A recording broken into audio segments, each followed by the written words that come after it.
Am I the meanest? Sure enough. Am I the prettiest? Sure enough. Am I the baddest mofo low down around this town? Sure enough. Well, who am I? Sure enough. Who am I? Sure enough. I can't hear you. Sure enough. Hey, folks, how are you? Happy Thursday, folks. Phil Davis, Ancestrylands, ancestrylands.com. Folks, how are you? Happy Thursday. You're now listening to Raggy Retards. Teleocontos.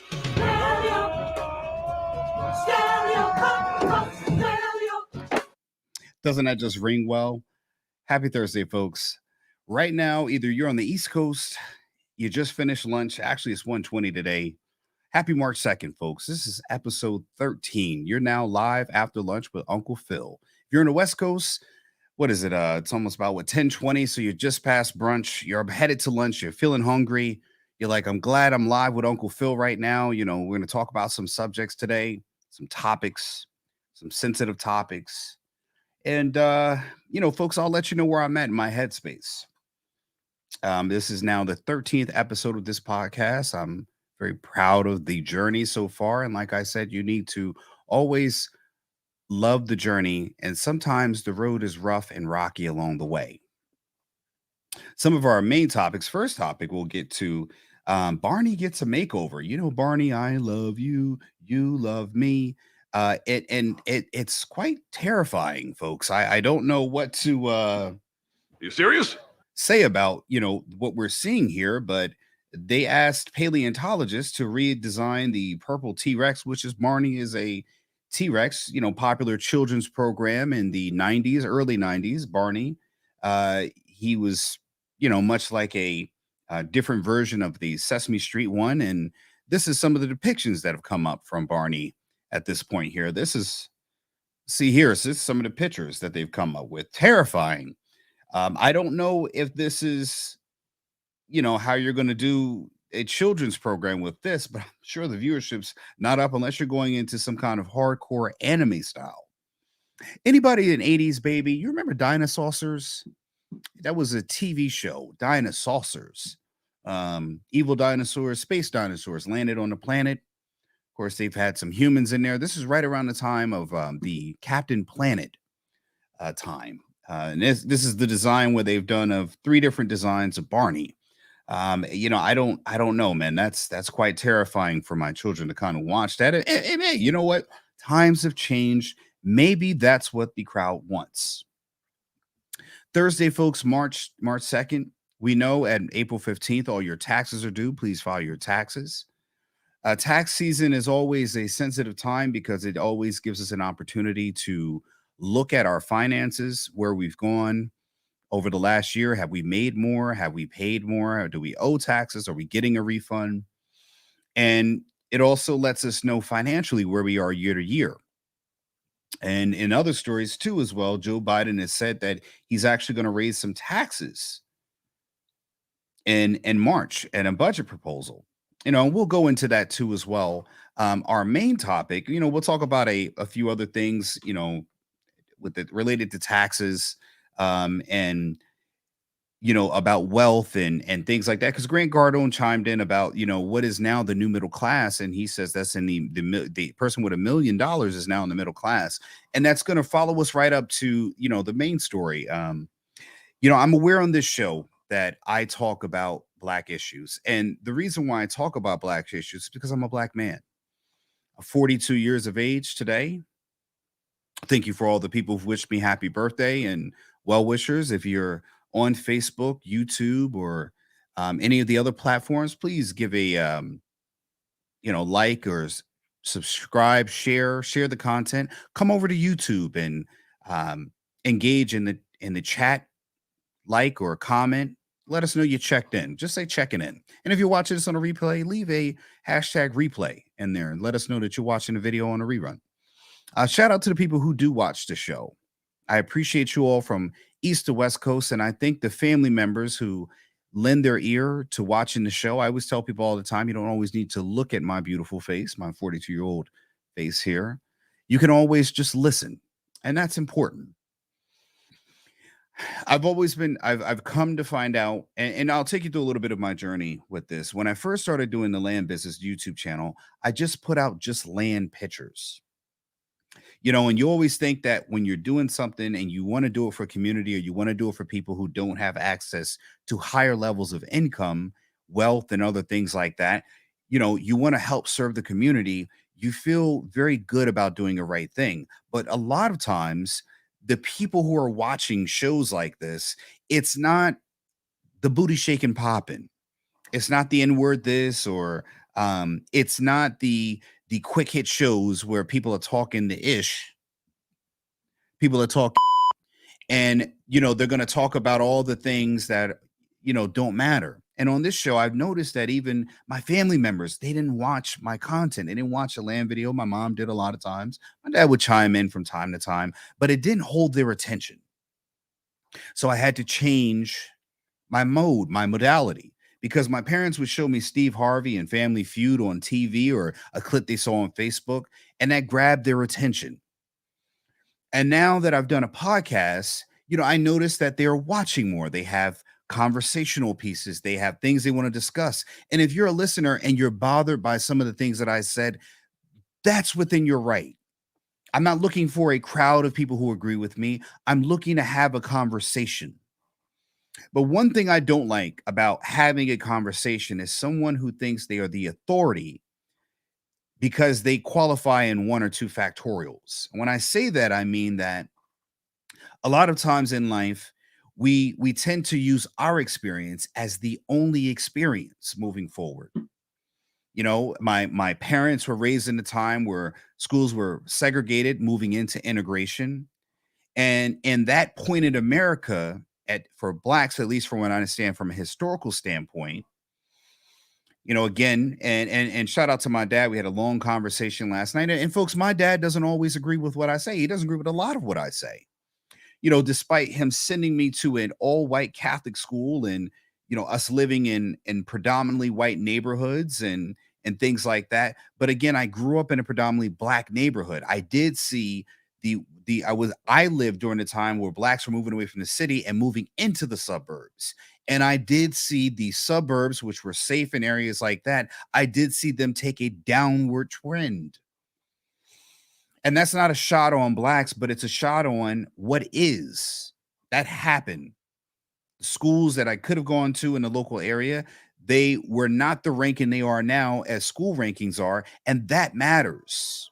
I was told, well, stats have been around for a long time, and stats are there to give you a measure of what possibly is to come, or show you how history's been trending.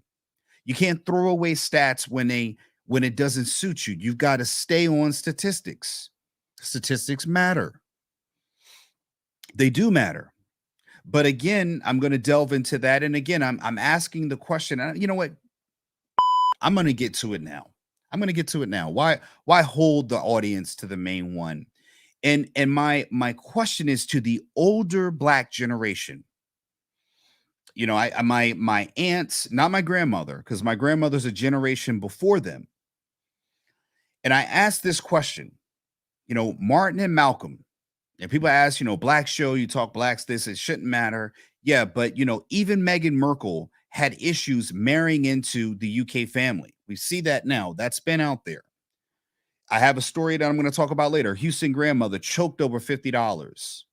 Was it because of a race? We don't know. She wasn't choked by other blacks. Choked by a white woman. The lawyers down there, they want the white employees. They've been fired, and it's still that. And again, she was an older woman, a grandmother with cancer. And even in my lifetime of 42 years, I've seen someone call my brother the N-word that was not a black person. I've had that happen. I've seen that. It's in the news and documented. And then I was reminded, that Floyd happened. But again, it wasn't from the point of acknowledging that things do happen to black people. And it's done in the face of other blacks. But we say race doesn't matter. And I'm going to bring this to a point because the person I had a conversation with about this, it educated me, but I took time to listen. I was always told, millennials, you all don't listen to what is the Gen X or Gen Xers, or even I guess it would be Gen X and then boomers. I'm told we don't listen. I listen. I did. I listened. I listen what it said, but I also gave stats, facts, and statistics. And what I hear constantly is that sometimes that generation, our parent generation, these will be people in their late, going into their late 50s, into their 60s, and I would think the cutoff would be around 70s. So my grandmother's in her late 80s. Shout out to you, Grandma. I love you. And my Aunt Felicia and everyone else in my family gave me birthday shout out. So, folks, today is not about my birthday. It is not. I'm 42. I've been on the planet 42 years. I'm thankful when people ask me, and my mother-in-law, I just got off the phone with her. Thank you, Mickey, for sending me birthday wishes. I love you too. And I'm sorry to Steve, if you do watch this, I'm sorry what happened to your your grandson today. I've just been told that a young boy in the Santa Rosa area, he was in a fight and he got stabbed 3 times in the heart and died instantly and in high school. And again, that's good. Just again, it's two children's lives are lost in what is a fight over probably nothing of real value. And there's the grandson of Steve, and you know who you are. I'm sorry and condolences to you and your family and your son, and then your grandson and your other grandsons who lost a brother. Just getting into a regular schoolyard fight, but one of the other kids said it was common for weapons to be brought into the school in Santa Rosa area. And once I have a little bit more information, I will comment on that. And again, the school knows that the weapons are brought through, but there are no implement measures to prevent that thing. And that was an area that my wife and I moved from California to where we live now in Pennsylvania. I saw that area going downhill, and it's not a predominantly Black area either.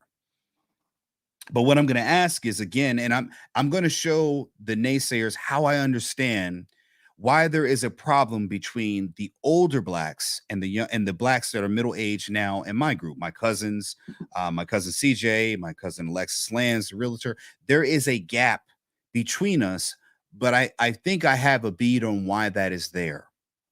I think I do. And again, I'm allowed to have my own opinion. I grew up in areas where they were predominantly Black, and then they were predominantly white. And then I went to New York, and then it was a mix. I lived in Phoenix, Arizona, and it was more Mexicans there. I lived in an actual Mexican neighborhood where most of the residents were predominantly Mexicans. And I moved to Northern California, where I've lived in there, where, it's Blacks are a very small minority, and Mexicans and whites are probably the higher Latinos or the higher racial demographics. But one thing I've lived in other areas and I've been experiencing other cultures. But when I've gone back to being around Black culture, and I do have Black neighbors down the street, and I know them. We speak, we say hello. I've talked to them. They're kids. They know I've had a baby. I don't just live in Black areas or with Black people, and I avoid Black people because I live in a well-off area. I don't take that approach. But what I do know is that there is a gap of separation between the 40-year-old Black Americans now and the 60-year-old Black Americans. And if we do a little history, research, we know that Martin and Malcolm were the adults at the time, where presumably our parents were children.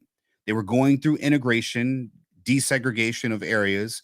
Blacks were being introduced to white school. We talked about that with, Kamala Harris, the busing issue that they've talked about. And this is a little history lesson, folks. Again, I'm going to clue you all in, and this is hopefully for the older Black generation, not my grandmother's generation, but the 60-year-olds, to kind of figure out why you're losing the younger generation and we don't listen to you. I'm going to tell you exactly why. And it's something that you're aging out of the relevance to what is the new world. And I have a nephew that's 20 years young, 20-something years younger than me. So I'm listening to how that conversation goes when it's going up, away. I'm looking up and a person's talking, when I say down, generationally down to me. And then I talk to a younger 20-year-old. And then a 20-year-old's going to be talking to my kids who are 6 and 8. And they're going to have knowledge to pass down to them as Black. My nephew, shout out to my nephew, Kevin, a Black now 40-year-old. I'll be 60. And then my children will be in their 20s. And I was asking the question is that, do blacks pass the generational torch? And the reason being is that at that time, the black issues that our parents went through are different than the issues of what we went through. And I think a lot of times what happens is that has always been the narrative. That's why I keep talking about that on in different ways. And it's something to how history can change for any race at that point. And I asked this question. I asked this question to my father last night. I asked him, I said, we hear about Martin and Malcolm. What was your black history? What were you taught about black history when you were a kid in school? Because Martin and Malcolm weren't written yet. What they've done is still being played out in real time. So what was the 60s when you're 60 now, 60% over 60 or late 50s and 60s? What was your black history that was taught in school? Were you taught Frederick McKinley Jones? Were you taught Bass Reeves? Were you taught, or was it still you were taught slavery and now segregation? Because you were living it, you were going through it. And my dad, again, my father and I, this is not about me and my dad, but I listen to what my father says when he doesn't agree. But I also let him know this is a show. This is a platform where, this is talking points and things like that. This is a place where, I'm going to empty my mind and thoughts into things that I feel or I'm experienced or my mind centers in on as to things that matter to myself and the younger black people. It's not you. This isn't going to affect you. It's going to affect the future generation. The people now who have to contend with Chat GPT, because once you start throwing those things to the generation and you get now to the tech point, they really get phased out of that. If you've had a parent who has raised you to be smart, when you give them a cell phone, you see just the gap between you generationally. And the future is moving more towards that way. But a lot of times in that generation, they hold on to the authority because their purpose was to overcome segregation, racism, and integrate into society. To be able to get into these workforces where blacks were not allowed. And it paved the way for people of other colors to get into those workforces, women included on a whole. That is true. Yes. That is the 60s to the 80s, that 20 years of overcoming racism, interracial marriages. Yes, that is there. That is very true. So when you're a 40-year-old talking to the 60-year-old group, you've got to realize that you're talking to people who they suffered segregation and then they were integrating into areas where blacks weren't before that. But what they fail to understand is that once you got up, we grew up with our parents being in those roles. So yes, that did happen. That did happen. But what also happened was before Malcolm and Martin, the black communities were being built by the history that predated you. The 2 to 3 to 4 generations, the Tuskegee Airmen, the people, the black battalions that fought in wars, they have just as much right to say you all don't understand really what it was like when there was just segregation. You at least got to integrate. And without us, you wouldn't be possible. But is that history taught to you? Do you know about those things outside of the main news points? Because when I was growing up, I wasn't taught about Bass Reeves at home. I wasn't taught about Lewis Latimer at home. That was not the history that I was taught. It was taught at what was right on their heels, their history, but it's not history. And I say again, Black history did not start at Martin and Malcolm. It started before then. But what's missing is the gap between Martin and Malcolm and Rosa Parks and all the others that were just like them and the point after slavery ended. That's what I call the missing history. And I think that's not understood. And I've said before is that the conversation goes where, You're speaking now to the children of the people who fully integrated into society, which have, yes, led to interracial relationships and marriages. Yes, that all is attributed. I've said that in the show many times that my wife and I've told my kids we would not be married if this was 60 some odd years ago. It was illegal. But the pimping of the new generation because you paved the way, yes, but now it's time to pass the torch.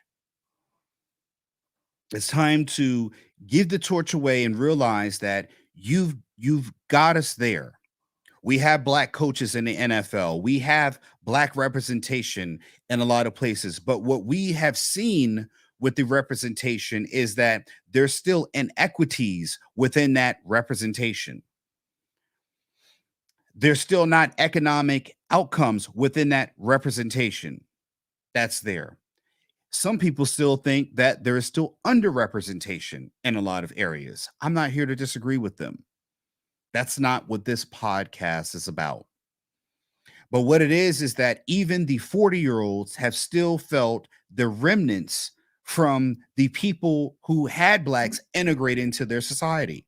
The parents who, if you see and remember the Titans with Denzel Washington, the parents of the kids, the what's his name? Bertier. The Bertiers in that world had children. That would be us, our generation. Not every family like Bertier managed to get over their, racial hurdles in the 60s at the time where Remember the Titans took place. Not everybody was like the coaches that were on Remember the Titans that were able to say, hey, let's work together as a team. They will remember the Titans.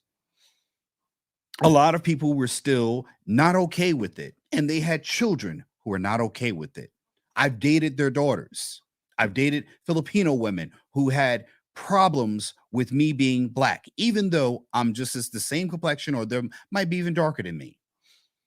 So growing up, that formed my conceptions about life. I've even seen that with Hispanic people who've looked at blacks a certain way. If you look on the West Coast, black and Latinos have had issues, despite us both being people of color. And they've continued on all the way up to the Rodney Kings, Reginald Denny's, where you've had things still going on into the 90s. I saw that. I watched that beating happen on TV.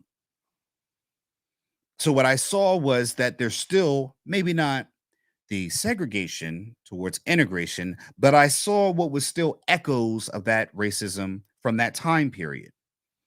The younger generation today, the 20-year-olds, they see a more integrated world than I saw in my youth. So I have to understand that they did get to see their version of a Rodney King in the form of George Floyd. They got to see that. They're going to experience echoes or see things that are showing that things are not equal, that there's still problems within the community. They may not be aware of the fact, like I told my father, when I grew up, you all wore suits to go out. Now, when I was going out to clubs and bars and stuff like that, people wore do-rags. This is a ridiculous hat, despite this being a respectable hat in most cultural societies. But on this very live stream, I've got told this is a ridiculous hat, despite one of the members in my family wearing a cap exactly like this, an older gentleman. So again, I look at the 60s and 70s and 80s, that generation, and I'm saying to them is that, yes, you paved the way for integration. You've overcome segregation. You've overcome the racism that was before, but we've experienced things too. We have our own eyes. We have our own, again, but if you don't pass the torch over, if you hold the seat of power, then again, you don't have an eye on what's affecting the blacks of now. Especially if you're not fully submersed in the black community. I myself do not have an accurate 100% pulse on the black community as a whole because I am not immersed or submerged and immersed into full-on black community. I live in a predominantly area, but my micro area is full of people who are of Eastern Indian descent. A lot of my neighbors are Eastern Indians. So I'm immersed in another culture because of where I live centrally. And again, these are the parents that integrated and put us into white schools, white neighbors, and we did what we were supposed to do, which is assimilate into that society. With that assimilation, you have biracial marriages, biracial children, proper light skin.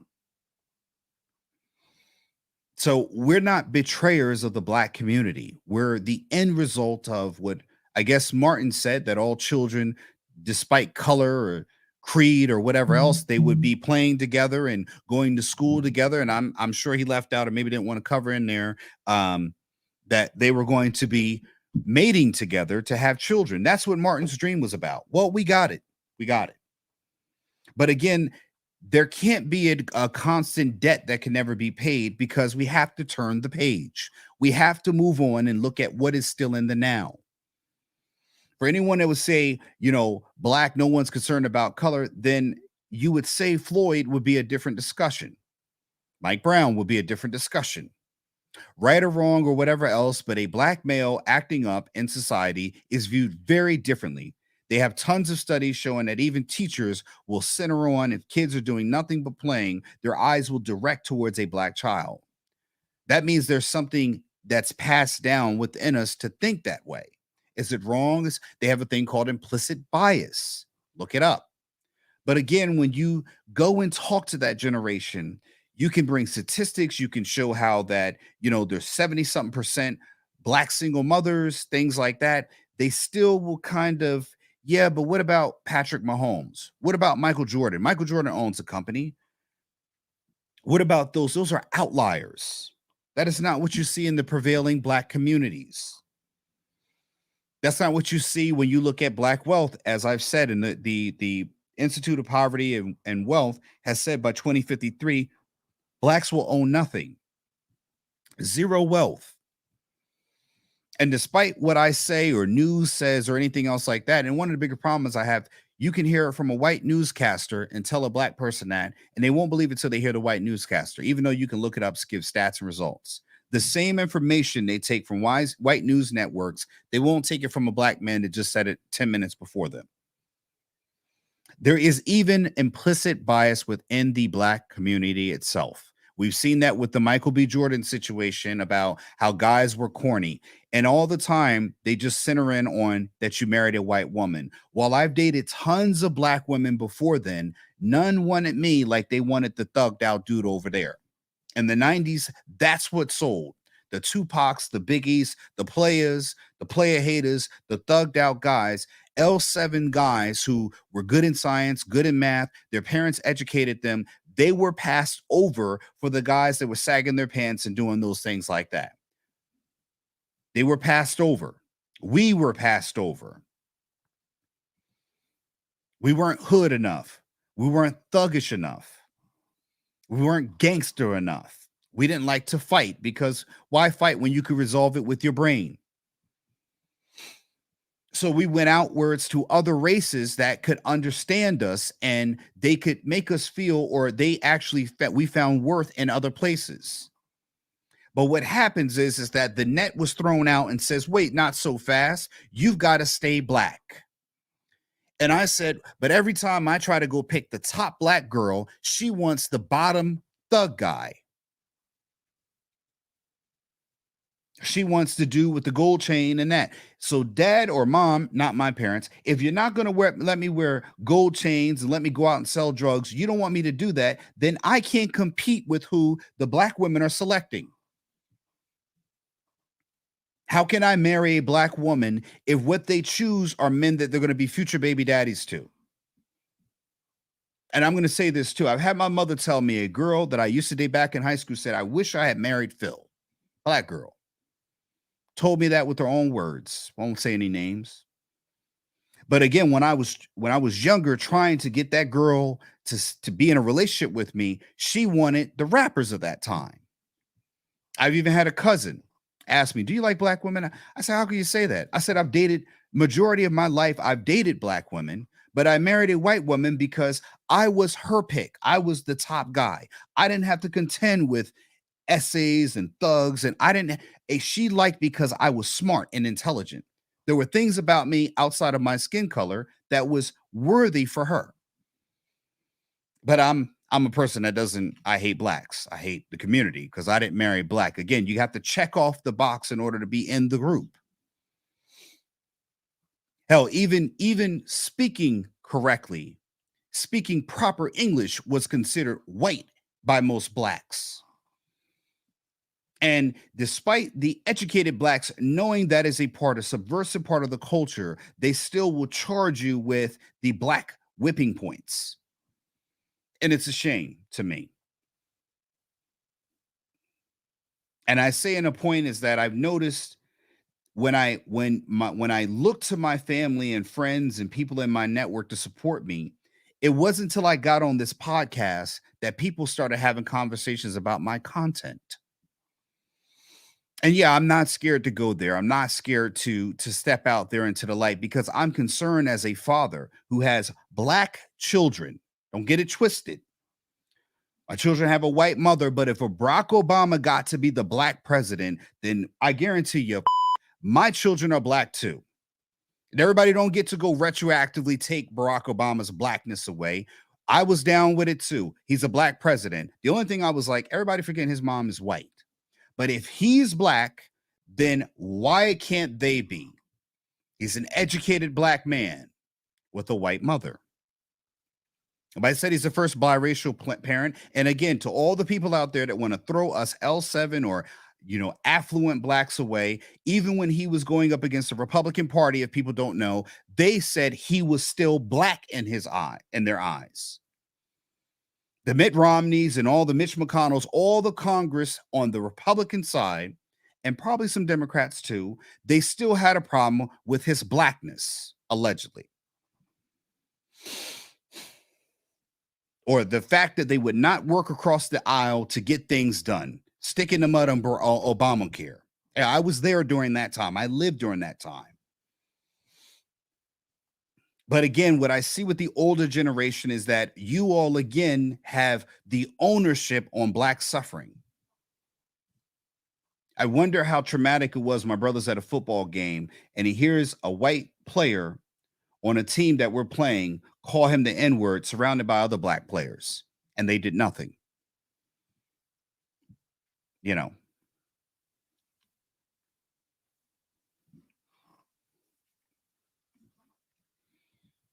And again, I would ask the people there, yeah, okay, there are people who went through segregation. There are people who went through integration, but there were people who marched. There's people who went to jail. There are people who fought for civil rights. Were you one of them? Because right now I had a choice to just be just the land guy or to get on camera and show my face and talk my piece. To get out there for people to say, no, this and that. I don't like what he's saying, but I'm showing my face and I'm standing on my soapbox. One thing everybody likes to talk about Martin, but again, he was the one that was shot. Malcolm was shot, but everybody likes the charge. And I went through it and being in the crowd, but no one wants to be at the front. They want to be up at the front when the cameras come, but the bullet still comes in the end of the story. But again, I'm looking again at the future of what is going to be the people. I still walk into places and I still get seen as a black man. No matter how educated I am or if they know or not, the day I raise my voice or get my temper, they're calling and saying a black man is being a problem at the school. Make no mistake about it. So again, when you're in these places and you forget that you're black, that's when you get the wake up call. People know what I'm talking about. Because you forget that you are black despite wherever you are. The same way that if you forget that you're American going into other countries, they quickly will remind you that, Brittany Renner, that your American rights are not the same when you walk into what is now Russia. It is the same mindset you have to be reminded of. And that's where you get the wake up call. And I don't forget that. What I have a problem with is constantly a blacks feel that because you've upgraded your life that you forgot that you still are black. We don't forget it. What we're trying to do is separate ourselves from the bottom because there's really no in between. I told my father this last night. I said, when I was growing up, we had the OJs, we had Luther, we had Teddy Pendergrass. I was listening to you play that music. And then I saw NWA. Then we had rap. Then we had gangster rap. There was the R&B, but R&B was no longer Freddie Jackson. It became Tim Boots, Saggy Pants, and Jodeci. No longer were we wearing shiny suits with Puffy. It became you had to be Rough Rider. You had to be street and hood. Where the hood at? Where the hood at? And that moved up and evolved to now where we have trap and drill music. Ask the older generation about that. They have no clue what you're talking about. Ask them about that stuff. They have no clue. It proves they are disconnected to what is happening now.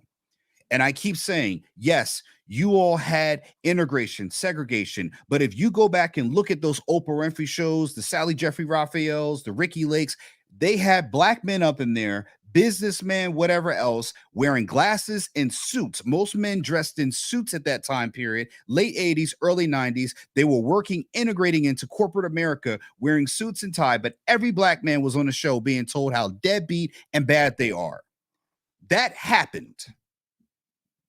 That's what I grew up seeing. That's what young girls who are now single mothers that are now in their 40s grew up seeing, growing up off that content on the TV. There weren't 40 channels that you can go to and listen to about, you could skip to Sports Center. Those times you had one TV, one channel.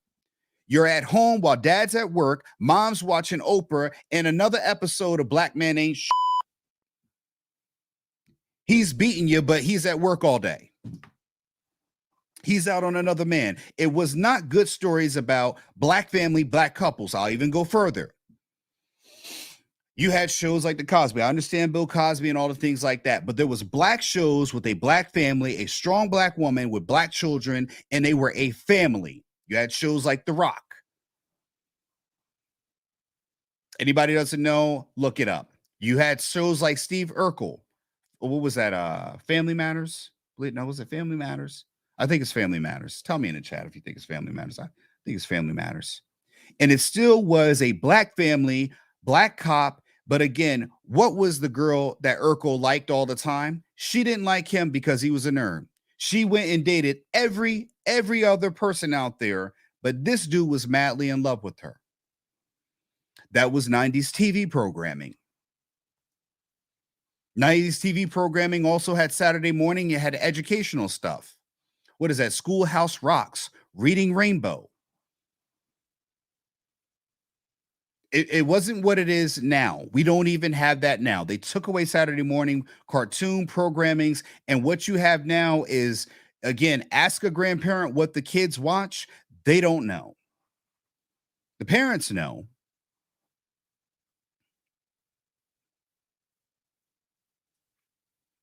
And now what you have is you have the alphabet community. And again, I got told about Ron DeSantis and his removal of some of the Black history points. And I said, okay, well, I always ask him, did you read it in an article or did you watch it in the news? I watched it in the news. So if you take your information from the news only, you're taking it from the biased source. If you do the reading in there, they have a problem with critical race theory and other subjects, such as saying blacks are okay with alphabet community stuff. They're pushing it into there. They're sneaking it in.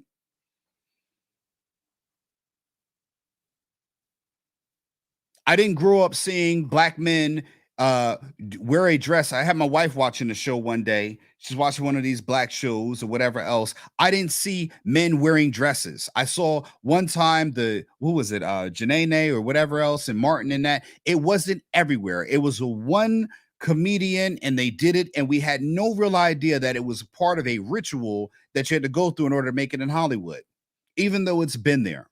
But it wasn't so much in your face. It wasn't common culture. It wasn't being pushed out. So now where they're fighting over changing your natural sex. And again, ask that older generation about those things. They can't tell you anything. Most of the common people in that older generation can't tell you anything about that stuff.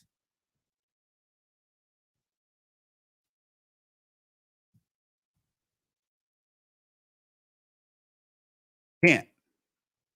And again, what they do is they tell us, this generation, that we won't listen to them. But again, do you see what's happening to your grandchildren? Do you see what is being pushed into Black thought now?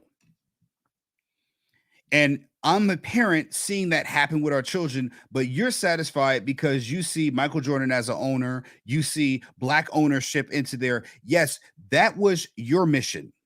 That was your accomplishment of getting ownership and getting to penetrating into white society. And yes, your generation led the way for integration to happen. We got in, we moved up, but not everybody moved up. This is the reason why in higher affluent areas, you don't see that many Blacks. You see less Blacks in those areas. And I always say, if you keep telling me about the cities that once were slightly dangerous, that have now become more dangerous, even the city I was born in, they become more deadly. Why is that? If what you did was working in the long term, it would be showing better results now.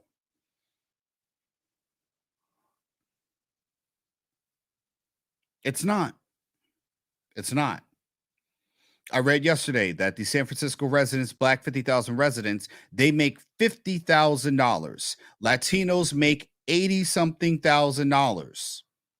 Asians make $105,000 per household. Whites make $113,000 per household. And that number didn't seem to hit in the conversation the same way it did when I spoke on it. I said they make almost, or I'm sorry, it was 40 some thousand dollars. The 50,000 residents make like $44,000. I said, do you understand Latinos make almost double? Oh, stats are stat, always that. And again, if they're always like that, then something's not working. That means it's only going to get worse as time goes on. It's trending down. How can Blacks own homes when you have a disproportionate amount of household income? Says it right there. This is the reason why Bank of America and all these putting in these policies, these zero down home loans. When you own a home or you're buying a home, yes, you have the benefit of a home. But what people do not tell you about home is that 15 years of the first half of the mortgage, you're paying interest to the bank. This is one thing Grant Cardone, who's a real estate billionaire, talks about, and other billionaires like them. The American dream is not the same as it was for our parents and grandparents. Rates are low, but you're buying at a time where the market is extremely higher. And a lot of people will say, well, you know, a house is home and a wealth. Again, most of the information I've ever read says a house is a liability, not an asset.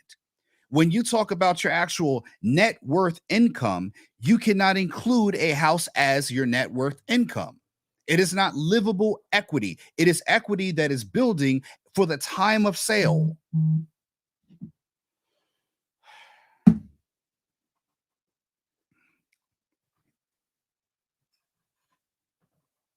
They don't tell you that, do they? Get a home, get a home, get a home. Got it. And I agree. I do want a home. I do want to own a home. I do. I'm working on it.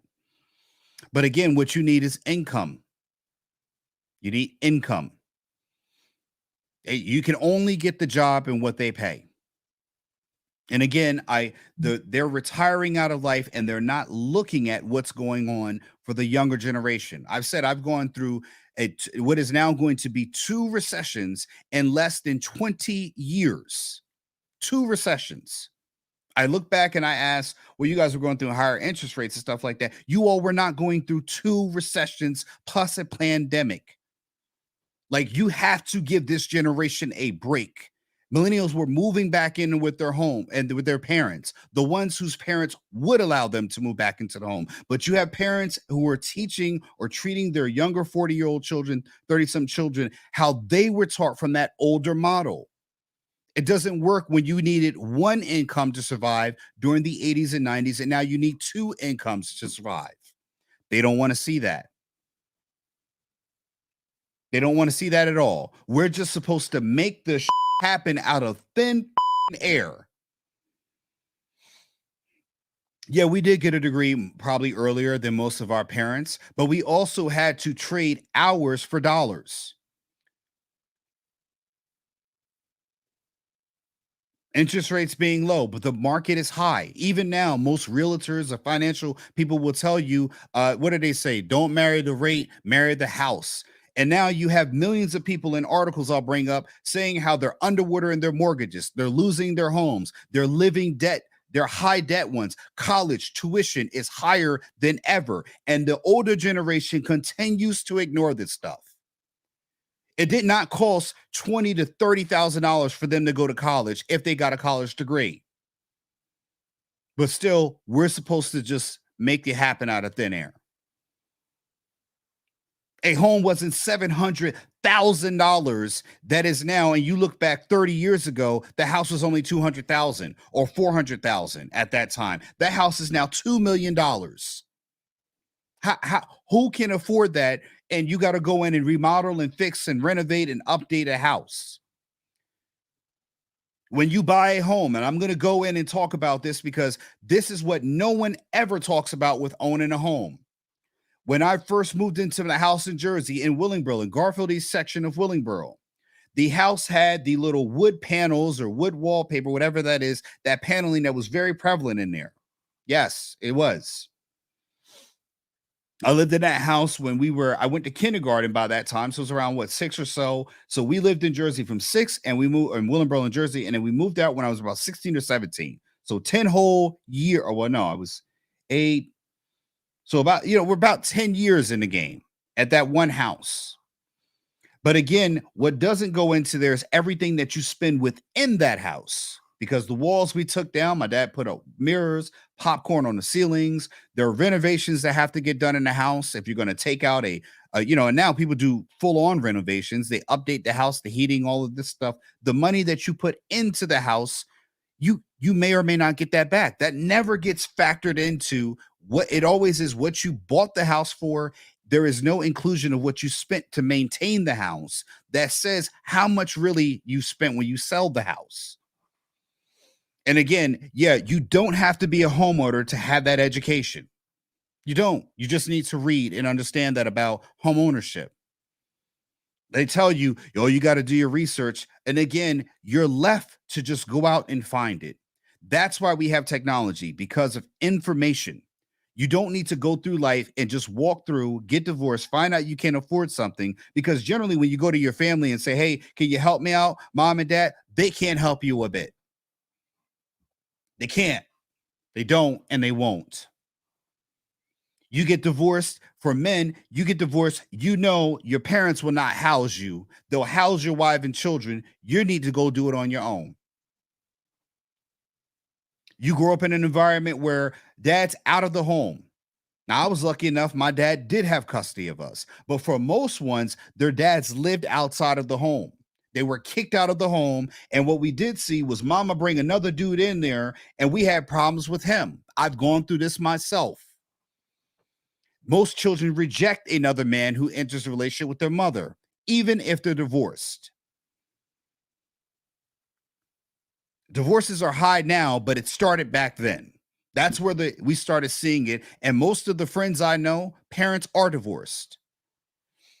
Rarely do I know people who are staying together. In fact, I'm going to go and say my parents are divorced, but they're back together. They're re-together. But I do think that at about 8 years, well, me and my wife would have been together 9 years. My parents have been together to high school, but I've been married longer than my parents. And I'm a new age, you young buck. My parents, I do not believe were married as long as I have. I've actually been married. I'm actually the only son my parents have that is actually married. Actually been married longer than my parents. Come this April, next month. Actually, I think currently I've been married longer than my parents.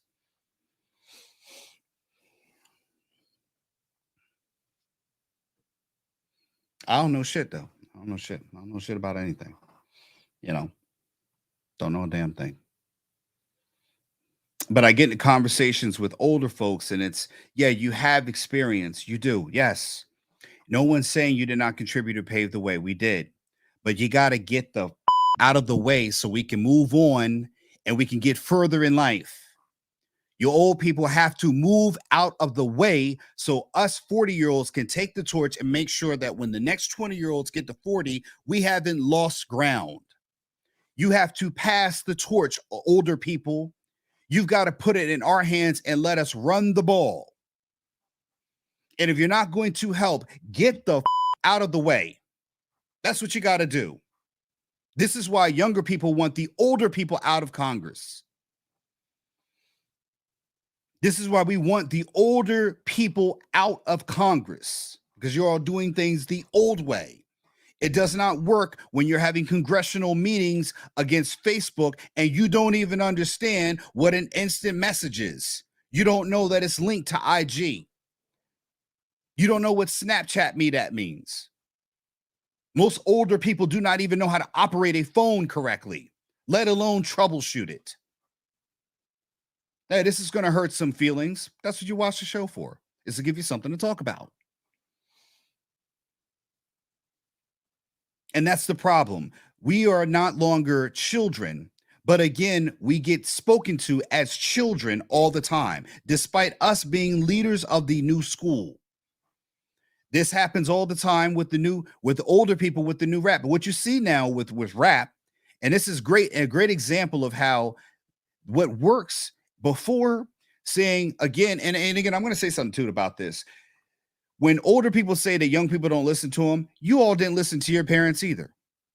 You know why? Because before you had the emergence of rock and roll, you had the fight against the Vietnam War, there was a rebellion against, we're going to go draft in America, America, America. There was a sense of anti-patriotism within Black communities too as well. They were not going along with, we're going to fight in Vietnam. Muhammad Ali did not want to fight in Vietnam, and they said he was unpatriotic, un-American. You all were not following the suit of the forefathers that you went through. You did not. You did the same thing. But now it's different because of us. Because you know why? We won't listen to you in the same way you wouldn't listen to them. That's called a rites of passage. It is. It's a very much rites of passage. And our children will probably not listen to us because I was around when there were beepers and rotary phones, CDs, pagers. Young kids don't know about that. They grow up with tablets. So in their mind, the things they're going through will be much different when I'm talking to them from a top-down look. But one thing I know is that moving in the future and trying to hold on to my suffering as 40, 60, trying to say that to a 20-year-old, they'll never listen to what I have to say. Never. Which is why I tell my nephew, I say, hey, nephew, my nephew's 20 years old. He owns an acre property out in New Mexico.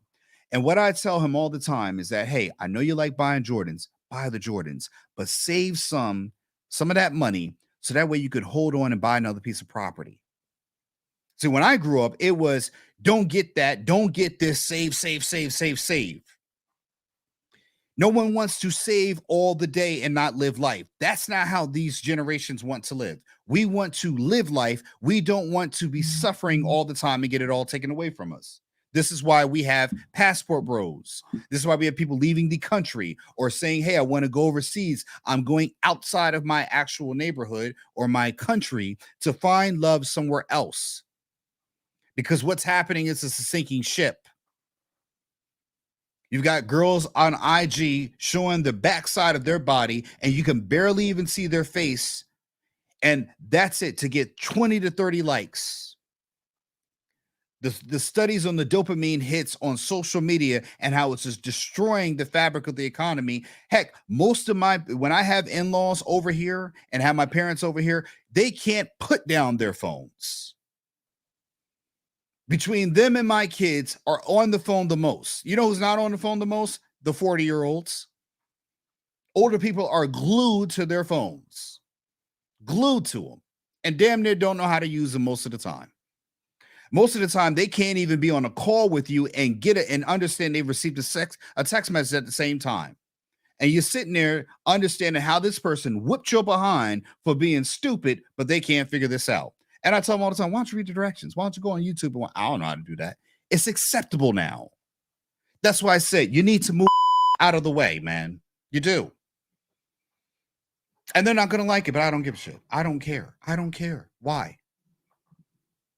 And when it's time for me to get out of the way and let the young guard come in and rule the kingdom, that's what you have to do. You have to get out of the way and let the young people run it to the ground or up to the or to the roof, to the window, to the wall, to the sweat drip down my. I ain't gonna say the rest. All ski, ski, ski, ski, ski. All ski, ski, ski. Yeah. How many of us grew up with people who were parents who initially did not like rap, and then you see them decades later hollering 50 Cent in the club, or I'm a PIMP, or Lil Jon. You're like, hold on, man. You were listening to OJ's when I grew up. How you listening? You telling me 50 Cent and all of this stuff, and you talk about you got shot 9 times. You singing the whole song. Like, I couldn't even do that when I was a kid. The hypocrisy. I've lived long enough to see my parents do some of the things that they become some of the things they told me not to be. For them to accept things that they made sure at every point that I would not do. Maybe that's age. Maybe that's what it is. I've seen them do that. Sorry, folks. I get a lot of calls these days. I'm doing a show. Sorry, you hear all the beeping and rumming and stuff like that. You know, and I'm saying this not to disparage, but it's again, the older generation has to find ways to work with us. But talking to us and telling us we don't understand anything, we don't listen. Yeah, because we're fighting AI coming into the place right now. You guys are talking about integration and all of this other old stuff. But again, we have AI to deal with. A computer is going to take jobs that were normally there that we say, okay, well, blacks didn't want, Mexicans didn't want. Right now, they are having, and I'm going to bring up this article. Now they're going to have cars that can repossess themselves. They already have cars that can drive themselves. We are dealing with a whole different plate or circumstances to work on. Your whole, you were just trying to go to a school. In this one, we're in the age of information. We're in an age where you can now ask a question to the computer and it can write an entire book for you. It can do copyright.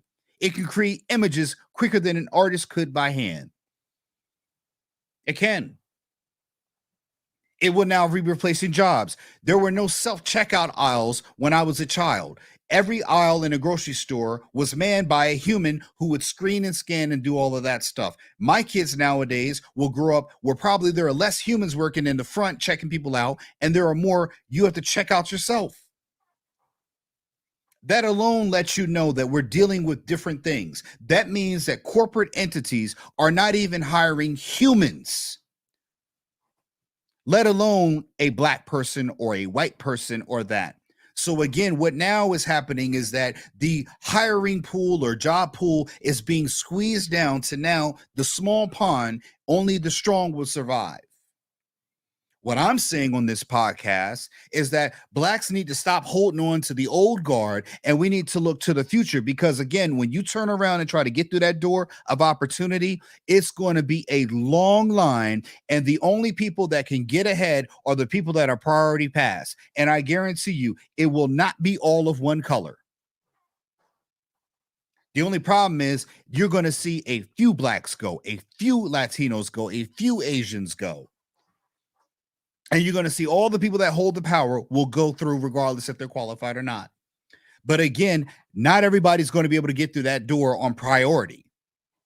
I'm telling blacks that we need more blacks that can get into the priority line. Because what the older generation does not know, Chat GPT is here.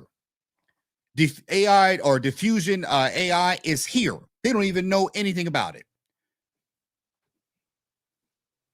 They have no idea what the hell is going on in the world today. They really don't. What you have is certain older people at the top trying to get ownership of the technology to control the IP component of it, but they have no idea how to use it either. This is why you see people talking about climate change, but they're taking private jets to the Geneva Convention, still in the old mindset. And you see young people checking them at every time. This is the problem between the generational gap. We are no longer children listening to your bullshit. We're older adults that says something's not right with what you're saying. Because when I go around into my neighborhoods, I'm not seeing it happen. And they're choking your old asses out too. We'll get to that story. They're choking grandmama down in Houston. They're choking her out too. You will get, in this case, and it's not funny, but again, in this case too, an older Houston grandma was choked out for finding $50 on the ground.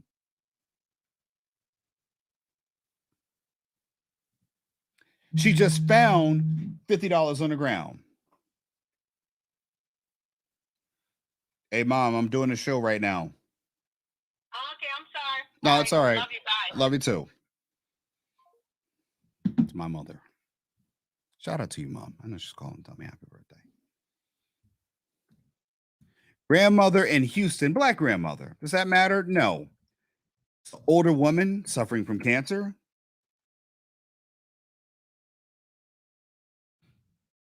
In the grocery store. I'm going to give the shade roots of love. You know, one thing I do on this show, I do give the props where they are due. I'm not a player hater. I'm not. I don't sit here and say I didn't get the source for somewhere, because I watch all media.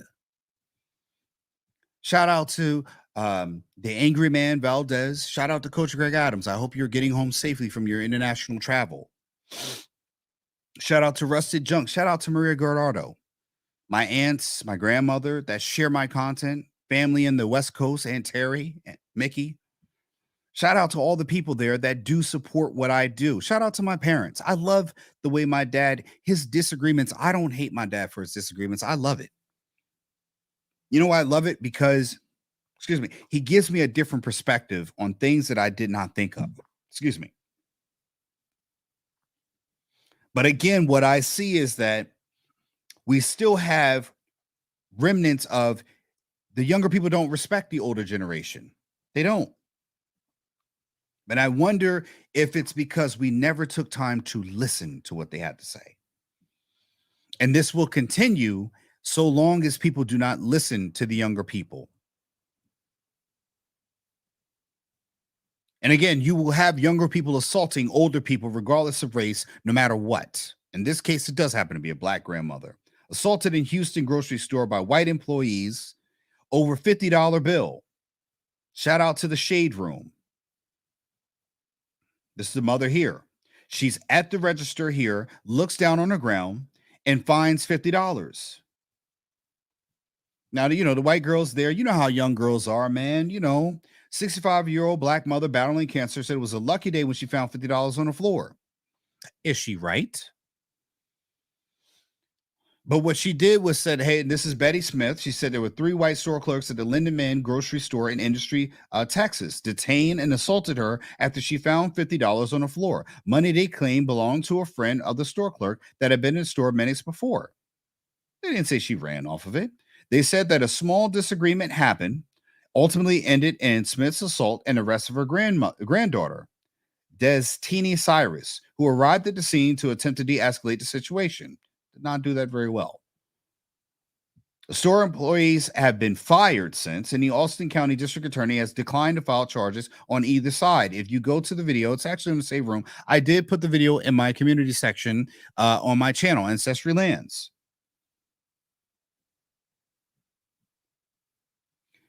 And this thing was, it was friend of a Caleb. She went to and the video shows it. She picks it up. She says, hey, I found $50 here.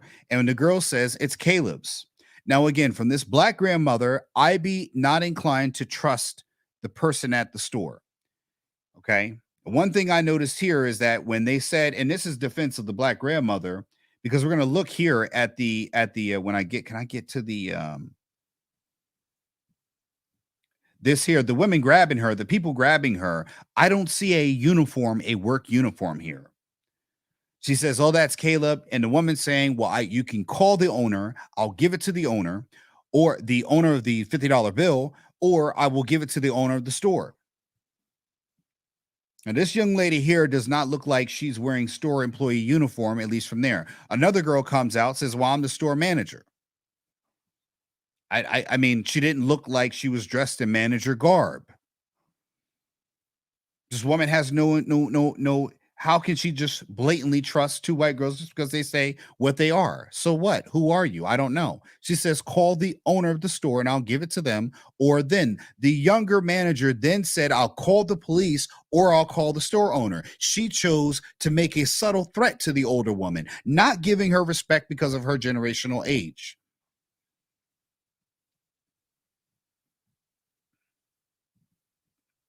Is there some implicit bias there? Could be. Who knows?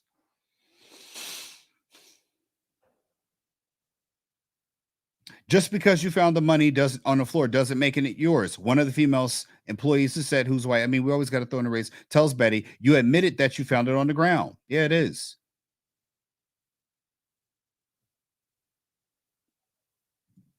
And the girl says, "I don't give a F how old you are." The employee snaps back, "If you can't respect me, I won't respect you." There's no intelligence in that conversation. Young people are not playing that game with older folks. There is no, "Oh, that's old grandma." They don't care about that stuff. Why? Betty that's the older woman, can be seen walking towards the store exit, prompting the female clerks and a male clerk to rush over and lock the door. All this over $50. When the elderly woman attempts to push her way through. Now, here's the one thing we don't know, and I did look this up in Texas. In Texas law, according to Texas law, when a citizen is allowed to detain or hold someone if a crime or such a crime is maybe being committed, the store owner has the right to detain or hold a person, in that matter. It does allow for citizens to make a citizen's arrest, if you will, and call for cops and detain them until cops come. A very dangerous thing considering Texas is an open carry state. But they locked her in, or they went to go block her way for the exits, and they wanted to lock the door. She attempts to push her way through, and they jumped all over me and they choked. And she did reach. The video shows the elderly woman approaching the woman to kind of strike her, and then he went over there and choked her. Several minutes go by, and the clerk and Betty can be seen arguing at the store's entrance, presumably waiting for cops. Her granddaughter, Destiny, then arrived in the scene in an effort to de-escalate the situation. She could be seen getting into a scuffle. That ain't a de-escalation, with one of the female clerks. And a bonnet, no less. Texas law for decades has held that a person commits a theft if he or she finds lost property and takes it. So by the law standard, if you take something that other people identify as belonging to someone else, that is called theft. That's under the Texas law. And the grand jury decided not to move forward with charges against Betty. The attorneys and everyone else are still saying, I think the actual store owner actually offered to pay her $50, for her troubles. Here, it's down here. And she ultimately declined. Even still, they fired all 3 employees. Younger generations don't care about all of this stuff, man. If you look at drill rap that's going on in all these areas, if the older generation would just Google drill rap or YouTube drill rap, but again, they get their news from the news, the TV. They watch the TV, and they tell you their opinions are formulated by whatever someone spits on the news. They will not read articles. They only read what's on the clip of the news. They don't know what's going on with drill rap that's now emerged. Hip hop has changed from hip hop to drill rap. We went from the OJs talking about lost her way to grandmother's house, lost and turned down. We went from that to players. Oh, I'm sorry, NWA, straight out of Compton. Okay, we went from that to the cool rap, smoother rap, to players. Grab your heads if you love Big Pop. Love your goodies if you love Big Pop. We went from that to Tupac Shakur, right? Thug Life. To 50 Cent, shot everybody. You can get shot. That's gangster. What up, gangster? Eminem, right? Now we're on to Drake. And now we have trap music. Drill rap. Talks about bodying your ops in the rap song. So it's no longer now that you could have sold drugs or were a drug dealer or a pimp or whatever else, or are dressed in suits here singing and dancing. It's gone to the point where you actually got to go out and commit capital murder and then talk about your enemies online in a rap song, and you could be popular on the gram. No 360 deals, no record deals. That's how it is evolved as far as music is concerned. And they have the crime rates in New York, especially New York in these areas, to show that. The older generation is mostly unaware of that.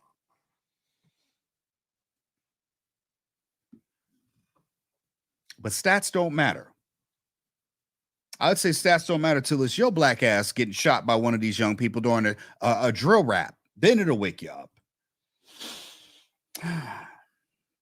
Folks, in other news, Chick-fil-A at Pennsylvania bans unattended kids under 16. But if you're going in to get a McChicken, or no, what is that? Chick-fil-A sandwich? I forget what they're called. Are they called Chick-fil-A? Hey, anybody like Chick-fil-A? I mean, let me ask you a question. Because KFC was a big thing, then we found out there's all these things allegedly going on with the chicken and the sauce, and the skin never sticks together. I've never had the skin stick together. Have a problem with the skin sticking together on a Chick-fil-A sandwich. It always stays. And Chick-fil-A, for some reason, just like In-N-Out on the West Coast, if people don't know what In-N-Out's a burger place. And Chick-fil-A and In-N-Out have the longest lines no matter where you go in what state. I've rarely gone to a Chick-fil-A and I was number one, ready to be served when I walked up and made an order. Although I will say one thing I love about Chick-fil-A is that their service is incredibly quick. And the young people there, part of their job description is being nice and pleasant. I do appreciate that greatly. Chick-fil-A in Pennsylvania introduced a new policy for customers that are gaining widespread attention. No unattended children under 16 are allowed to hang out in the fast food joint. It is a private business. The policy was posted on the Facebook page for Chick-fil-A in Royersford, Pennsylvania, not too far away from the Philadelphia area. We contemplated long and hard before posting this, but decided it was time, saying that many kids come to the restaurant when they're off from school, often coming after going to a local bounce park. The groups and teens often lead to unacceptable behavior, loud conversations that oftentimes include explicit language, mistreatment of property, including leaving trash behind, vandalizing, restrooms, even stealing, disrespecting employees, and unsafe behavior like walking through a parking lot and drive-through lanes. Are they right? Do they have a point? Even in this area where I was going to go get medication, you might have heard this. I was going to a local CVS, not too far away from here, my location on site. And I noticed a cop telling young white kids, group of young white kids, one black kid, maybe saying a couple Indian kids, but he told them you cannot come into CVS without an adult. Private businesses do have the right to refuse service or say a minor that is a minor is unattended. We know kids get a little grabby fingers. You know what I mean? As minors, that's stuff like that they do. They can be unruly and things can break out and destroy property in a business. Stuff like leaving trash and things like that, that happens. Fights and stuff break out and now they're held liable. And with the way these young people get down, I don't see that they possibly have a problem. I don't think that they're too far from that. And again, the young kids are out. They're at a bounce park. They're hanging out. They want to get something to eat. Let me go ahead and go fill myself up with something. And, now there's an issue. It is. It's an issue.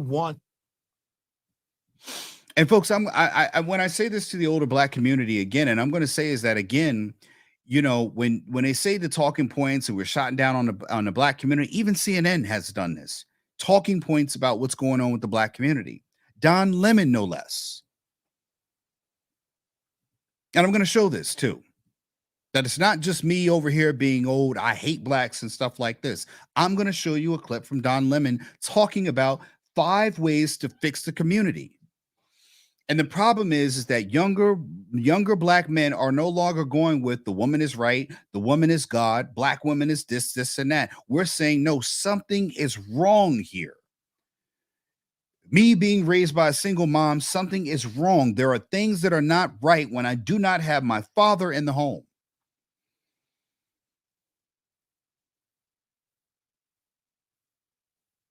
When dads have 20%, shout out to my cousin CJ, of access to me to raise me and create a better future. I didn't have a say in me being raised by my father. What I knew is that I was said the check still came, despite you weren't required to do better for me, but the check still came. And these black men now have children, and they're saying, I may not want it if a black woman identifies with that kind of behavior. And again, why is a man automatically in society now being talked down to, not revered? And again, we are supposed to provide protection and safety. You need a war happening on this side of the country for people to start to understand what a man is. Then everything changes. But for right now, you don't say that to no woman. Don't disrespect your mama, whatever else. Well, damn, dad, she talks shit about you all day. She says you ain't. She says you ain't worth a, and you don't, and you're a deadbeat, and all of this stuff, and the head nodding and popping. That's what she says about you. And you telling me not to say anything bad about her. And the older generation was implicit in the fact of now where we have younger women following in their mother's footsteps. Yes, I too lived with my mom being separated from my dad. And I never heard one day a good thing about my father. And when I was with my dad, my mother was an enemy too. That's what it's like when you're in a divorced family. It's not a pretty picture. That's what it's like growing up in the 90s when your parents are divorced. But in my family, I was lucky enough to have healing go on. My parents, they pushed through that, reconciled, and managed to get back together, and for some parts, stay together. I'm one of the lucky ones. That's not everybody's story.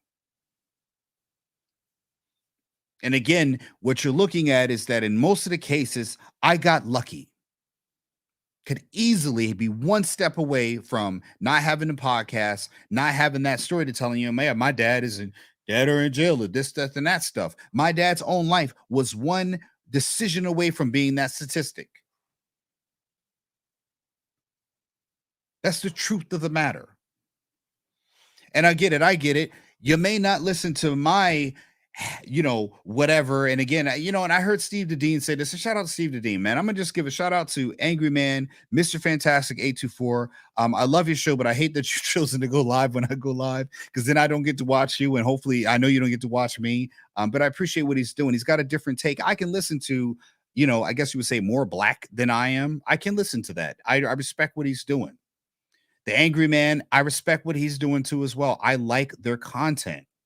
And they talk about things that are that's wrong in the black community. They have bigger platforms than I do. But I'm looking and saying that I have something to offer too as well. And we need more men to join the conversation, because we see what's going on in our time. Older generations see what they have done in the fruit of their struggles. And their struggles was to integrate, get from segregation, get from only blacks can't go here. You got your own drinking fountain. That was your struggle to overcome, to get a fountain where you didn't have to ask whether you could go to a separate fountain, to get jobs based upon your resume, not your skin color.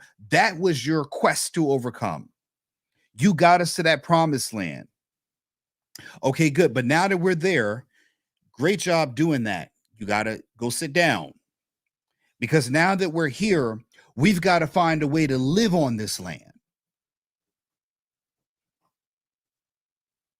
through all economic hardships and technological advancements, because technology is moving faster and it's actually weeding out a large part of the crowd. This is why you have UBI, Universal Basic Income, coming in.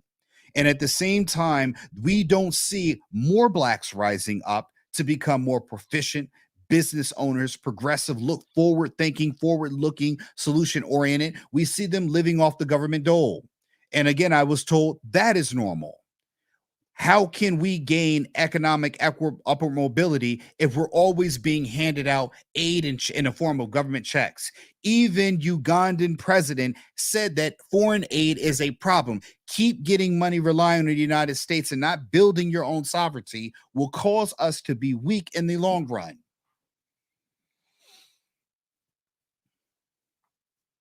And we're saying we notice the same way with everybody who loves getting a government check. The longer you stay on checks, the government, when you're getting those checks, I said it yesterday, and a lot of people missed it. When you're getting those checks, they do not let you make the maximum income and supplement you with the checks. Most people that have gotten checks under Obama and any other time that checks were handed out, if they would give you a living wage for a long time, less people would work. This is why you have less men in the workforce. And men see it.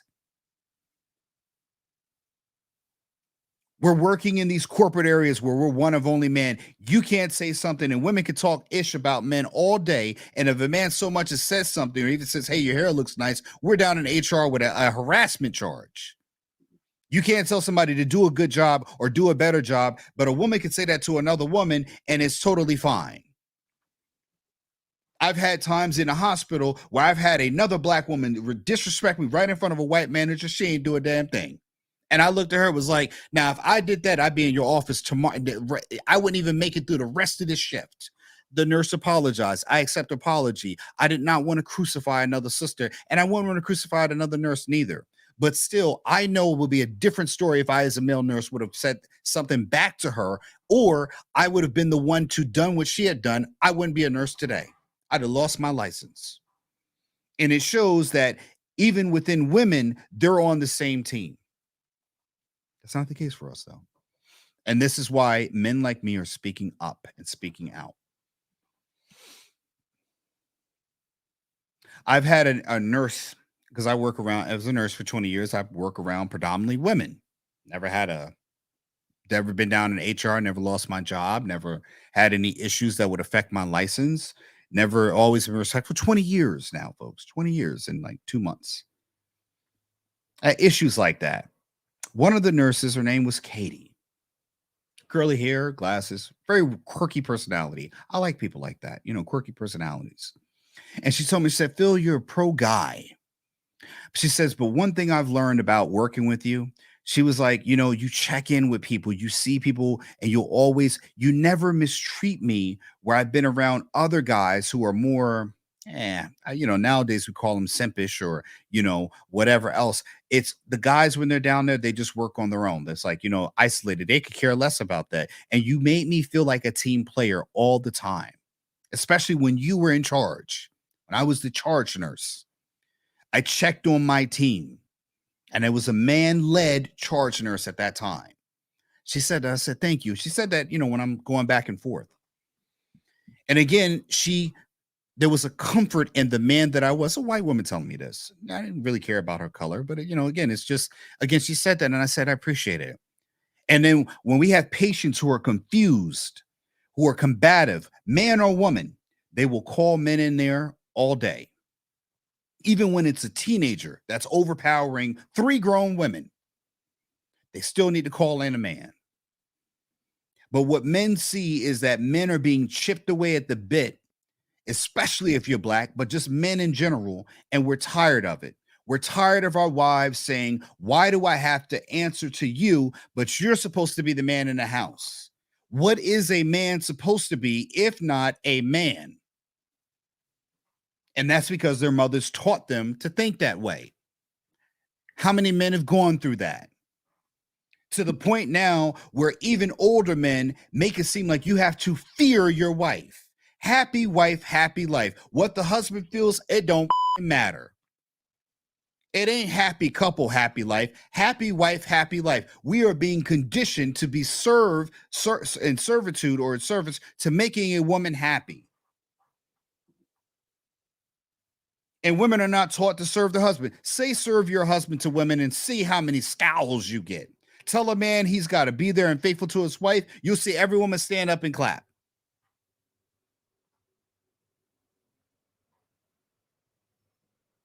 You still got men. Oh, you make sure to whatever else. No, I tell my wife what I'm going to do. I inform her and let her know. I don't mind explaining stuff to my wife because she's the other person. If something happens to me, she needs to know.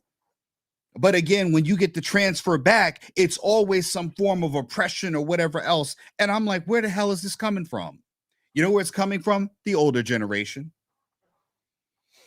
Because every story we saw in the 90s on talk show hosts was about a woman being brutalized by a man. And we didn't hear any stories about men that were supporting their women, that were being faithful, that were coming home, working hard. And the mama made the big piece of chicken, and that was for dad. And he loved her.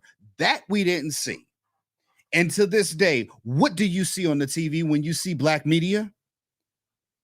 Is it another story about how the black person invented something? Is it the history of Frederick McKinley Jones? Is it the history of anything blacks have done? Hell, probably I've taught more in just 4 episodes of black history stuff than probably many schools have taught in decades of black history.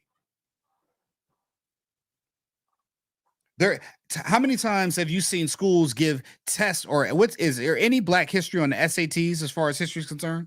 Do they have a black history section where you need to know who invented the filament of the light bulb? Who is the person that invented mobile refrigerating? Who invented the video surveillance system? Anyone? But we have to know George Washington. Do they even have a section in there for about Martin and Malcolm anymore? Or Martin, no less. But again, we got it in here and this and that. It's being already worked out of the system, and people don't want to hear it. Because again, the older generation, your job was to get us in the building. And in the 90s, it was to ascend to the top and get as high as you can. Okay, but that's in the building. The land still needs to be dominated. Excuse me. And I've said that before. Black people need to dominate in areas. The problem is we're almost moving back to segregation the way we think. In the 8th century, Northern Africans conquered Europe. They went and dominated other areas. I'm not saying through those methods, but economically, we are not dominating. Not by a long shot. And the few blacks, the 1% that have made it into sports, athletes are not, they're outliers. They are not the rule of law for what is the black community as an economic example. When you take the black community or black people in total, if you want to include the diaspora of that, the FBAs or ADOS, or even, again, if you want to just commingle that all together at large, that number is not improving at large. It's not.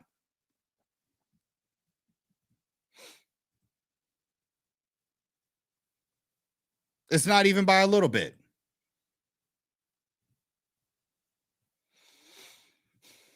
And that's the part that I have a problem with, because again, and I've said this to my wife, we've talked about this. I told her, I said, if our daughter or son wants to go out there and marry a person of color, what do they have to pick from? That's why this podcast exists. Same thing with DJ Academics talking about, all the whole snitching and stuff like that. And salute to him on that. Salute to the people out there talking about why you need to go and overseas and find a quality woman. Because I even told my wife, when your son brings home a black woman, we need to make sure that she is in the top, the successful. She wants to have a family. She wants to have children. And then lastly, she doesn't want to just use our son for a check. That's what matters. And I told my wife, you're okay. Don't be okay doing something with me if you're going to fight or fuss when somebody does it to our own sons. And that's where they always have a problem with. Thankfully, my wife has enough sense to see that, yeah, okay, I drop my shit right now.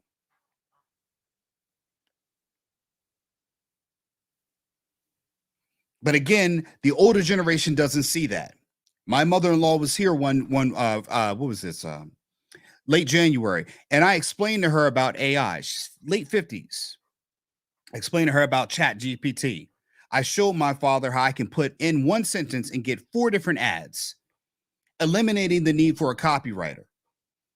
And I'm looking at him trying to see if he's figured out that this is going to take away white jobs, black jobs, Indian jobs, whatever else, graphic designers. People have seen on my Facebook profile, I'm in need of a graphic designer.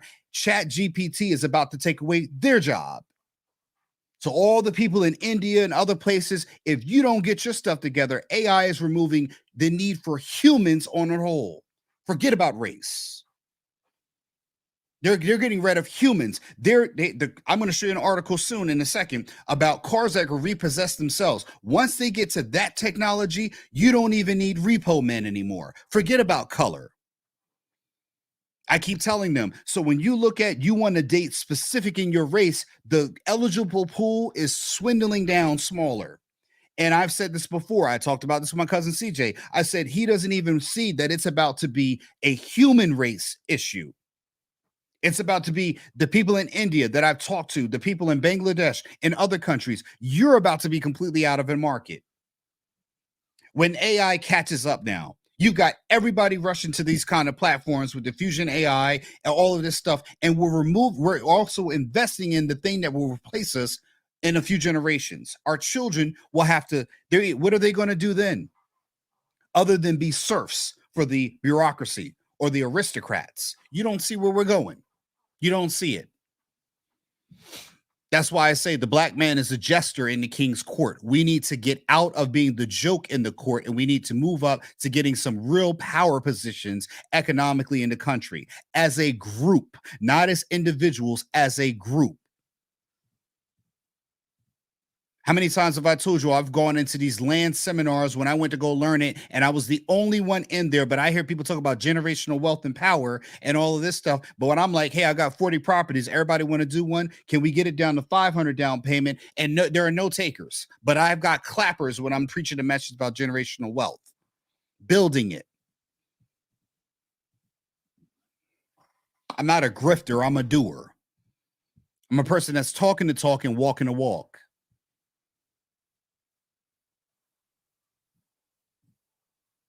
And if you think I'm bad, here goes Don Lemon saying the same thing I'm saying. Here we go. Because when it's not just me saying it, when it's on the news you watch on TV, then you'll listen. Then it'll matter. But maybe you weren't watching that day. So let's let Don Lemon tell you what it is. Let's let him talk, because maybe he can listen to it. But, oh, you know what? He also now is on the outs. But 2 years ago, he was the golden boy for everybody on Democratic side. Let's play his one. Really want to fix the problem. Here's just 5 things that you should think about doing.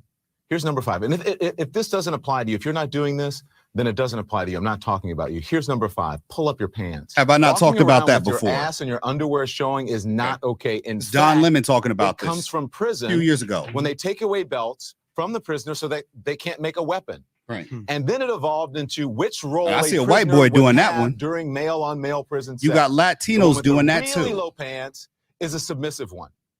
You get my point? Really low, all the way down to the floor. Now is the N-word.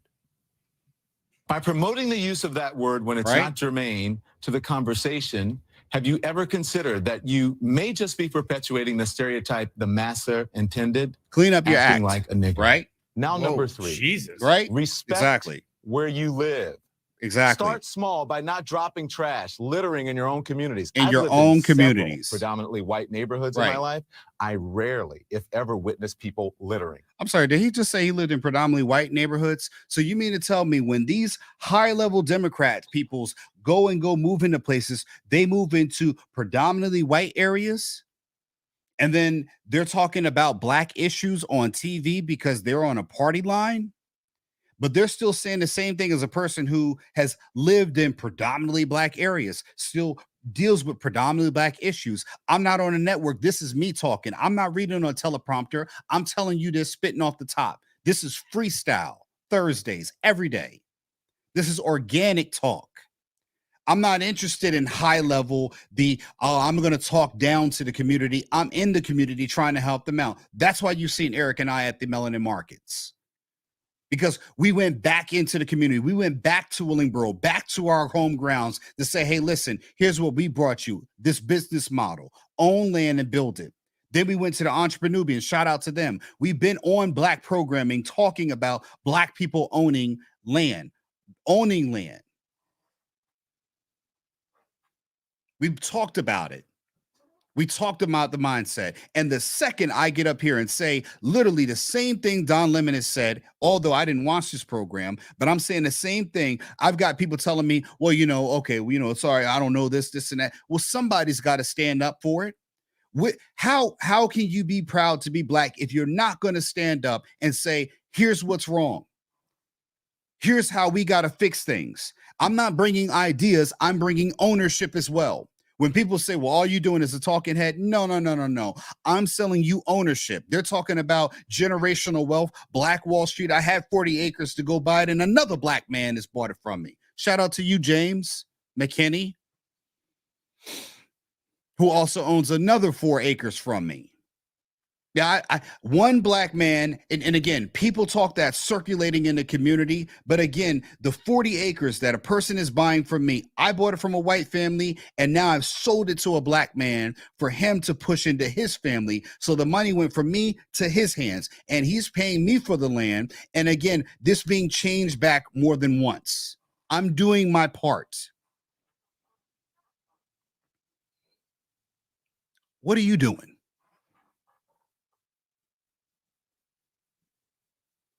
For the community, not just yourselves, for the community. Because again, I too now am living and have paid 20 years of adult dues of proving that I'm a worthy contributor to Blacks staying in these corporate offices, that it wasn't wrong to integrate, because even though you got us through the door, we made sure that we stayed inside the building. That's why Blacks are continuously employed in these positions, because you all retired out or moved out of there, and we stayed and now are working and continuing on the legacy of qualified Blacks. We're making sure that they can no longer say, we still have the resumes built. We became nurses, doctors, we became lawyers, we became businessmen, Eric Gardners of different industries, the Robert F. Smiths. We became people of industry to show that, hey, segregation, we're going to integration now, and then hey, we're going to maintain this, we're going to maintain the heading into this. But the problem is people think that that is the win, when literally there's a whole sea of people left behind. The road to the top is lonely, yes, but it's also narrow. And what I'm saying is that I'm trying to take a sledgehammer and open up the walls to let more people in. And even that, the people holding me back are my own people. And I know that's part of it. And I'm willing to take that in order to turn them around. Because it's one thing to be up here talking. Many of the people I see up there have talked. Many of the people at the top are talkers. They have employment positions which allow them to go down and do something on a bigger dime than themselves. I've done it on my own dime. That's where I'm putting what we call foot to ass. I'm walking the talk and I'm moving my butt.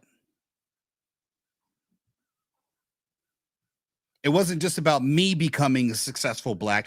I've also made other people, other Blacks, owners too as well. Let's continue on with Don. I live in Harlem now. It's an historically Black neighborhood.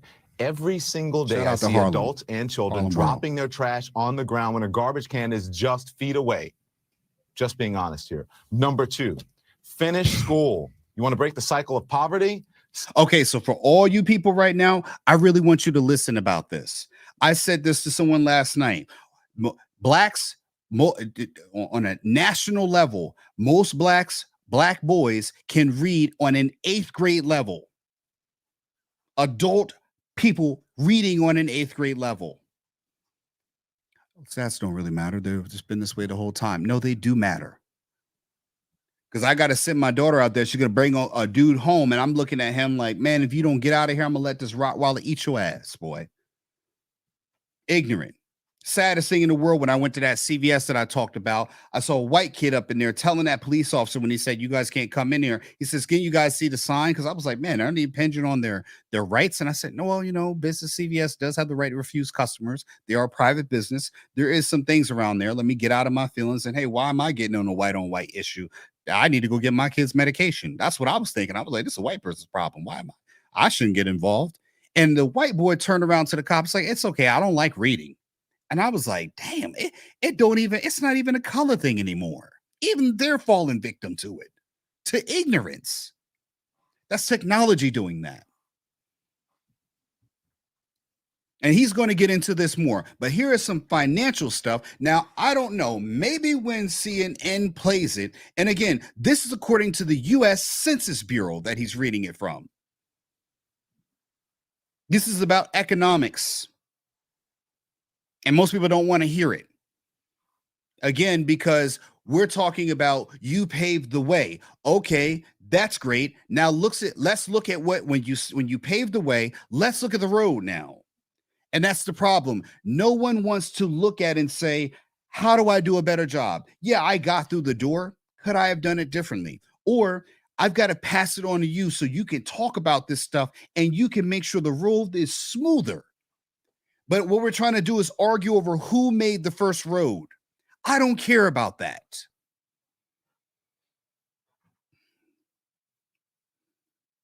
More people are caring about what something that happened, which in 40-something years will be 200 years old, instead of looking at the next 200 years.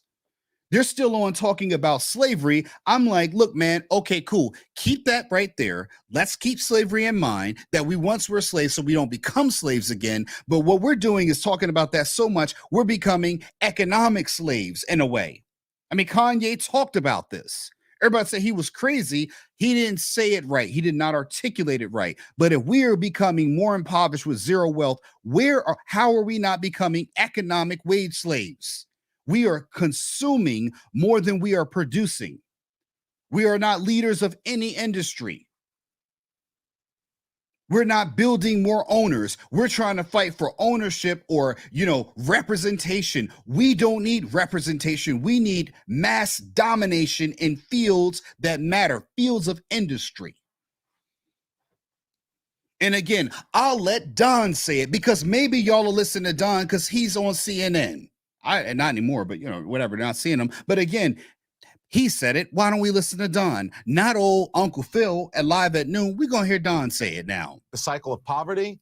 Stop the cycle of poverty. Telling kids are acting white because they go to school or they speak proper English. Oh, okay. I've talked about that too, right?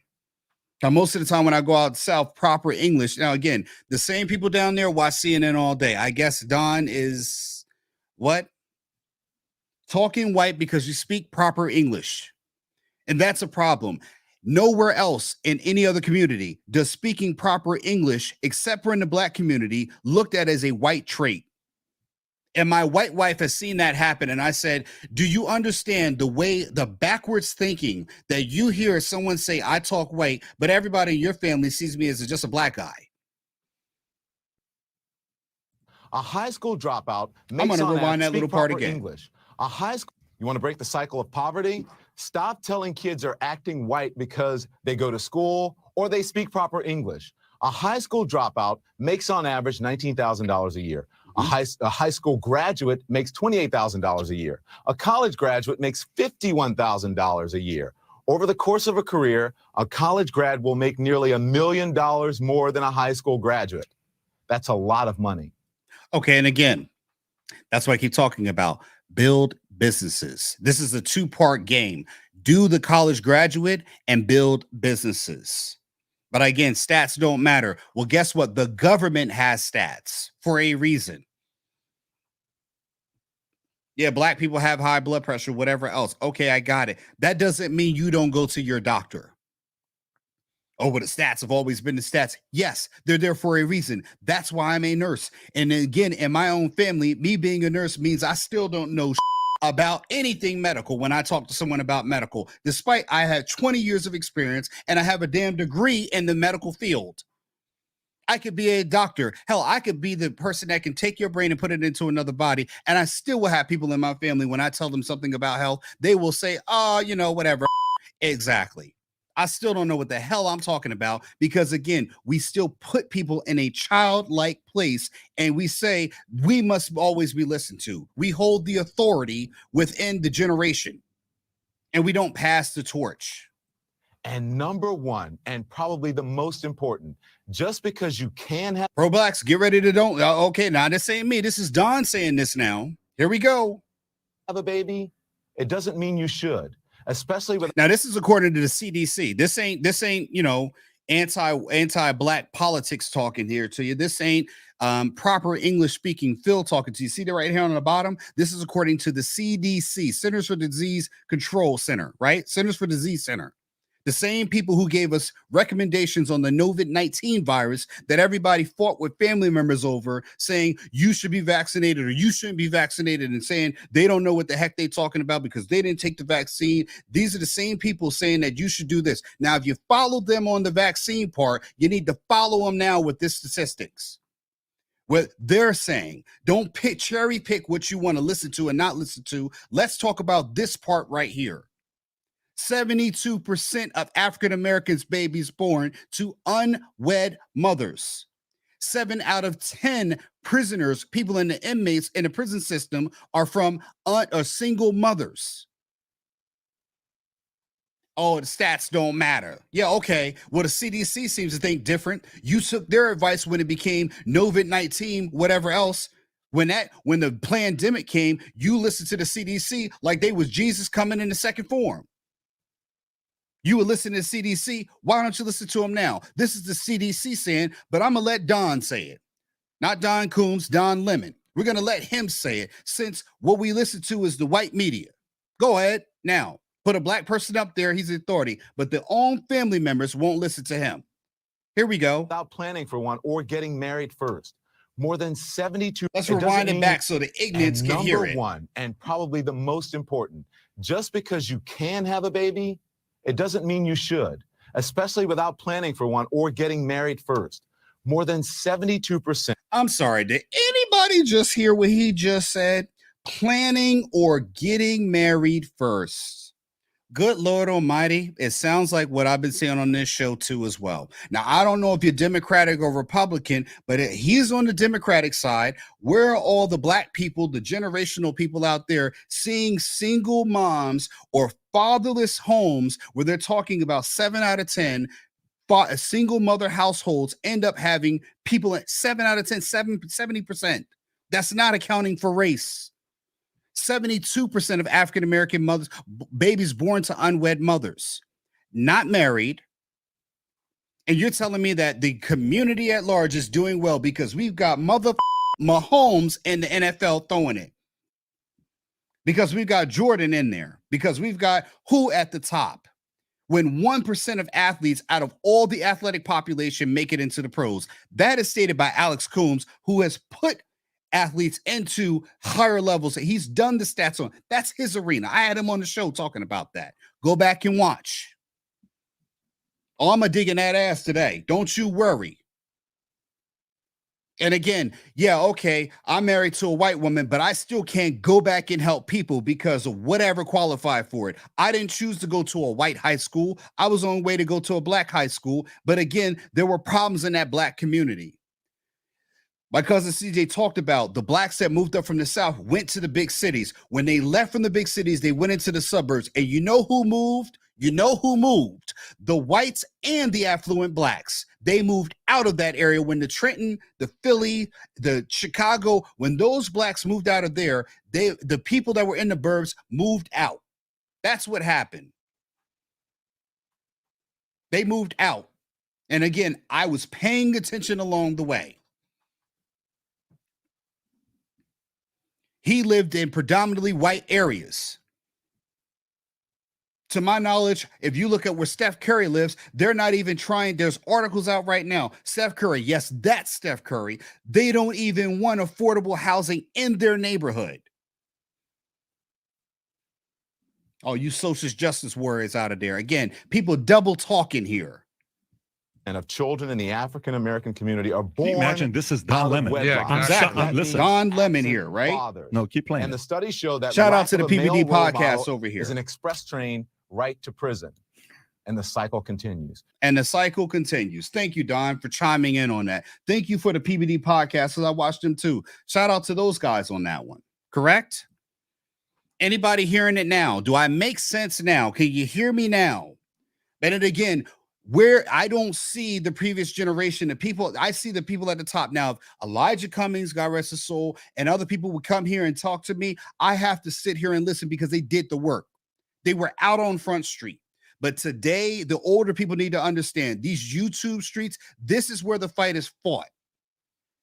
This on platforms like mine that are reaching audiences all over the world and the globe. This is where platforms are fought. This is how we see people in India start to change their mindset about blacks because we have an image problem.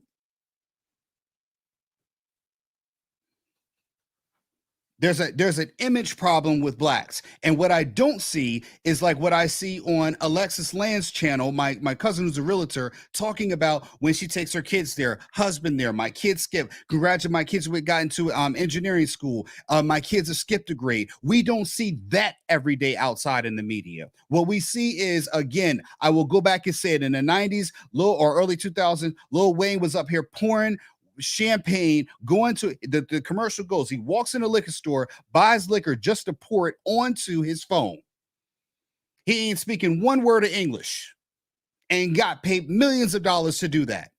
I'm not, I'm presuming I'm not saying that's exact, but he got paid to go do that commercial and other commercials like it. When young kids see that, that's what they follow.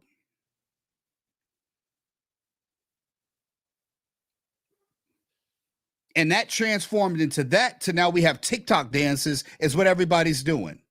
To pod challenges, TikTok challenges, stuff that are actually taking people out of their life equation because everybody's now following rather than leading. And y'all have got something to say to me? Okay, got it. Yeah, I got it. I've got something to say, but I'm also doing stuff too. And I know people aren't going to like it. They're not going to agree with it. But again, you're not looking at the mess out there that I've got to raise my kids in. You've already raised the kids. That's our generation. We've got to raise our kids, and it's a mess out there. We're not talking for you. We're talking for the future. Your time is past. You're out of here in 20 years. 20, 30 years, the majority of those 60-year-olds will be out of here. They're going to be gone. And in 20 years from now, I'll be 20 to 30 years out of here. But I've got a future to look forward to.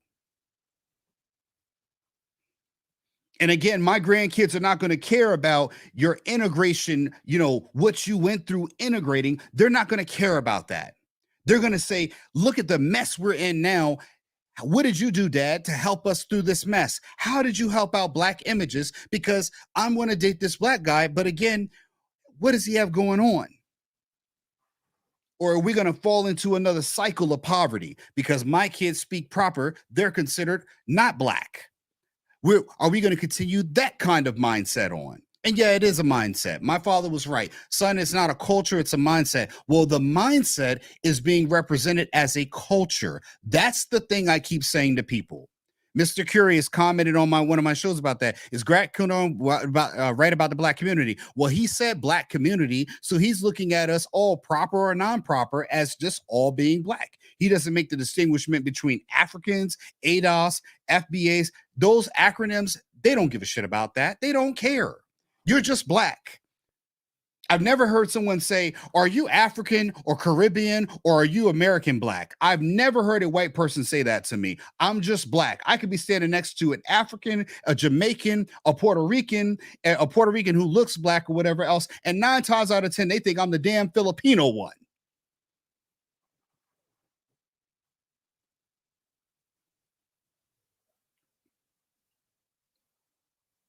The police description goes, there's a group of young black males.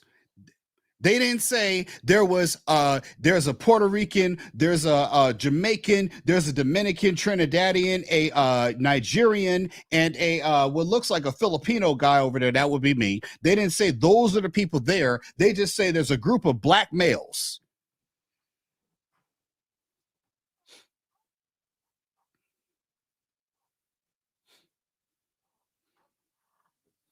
Yeah, I'm going to start 42 off right, folks. I'm 42 today. Thank you, love. I appreciate it. It's my wife right there chiming in on happy birthday. Thank you, baby. I love you. Piss me off sometimes, but I love you nonetheless. That's what marriage is, man. It's getting through shit. That's what marriage is. They don't tell you that at the wedding. The priest should go, do your prompt. Listen, man, I'm telling you right now, marriage is a whole bunch of hardships you got to get over. It's not pretty. It's not easy. You're going to hate each other. But guess what? If you can get over that, you're going to have someone that you'll appreciate in 20 years if you can make it through all the bullshit, because you've been through it together.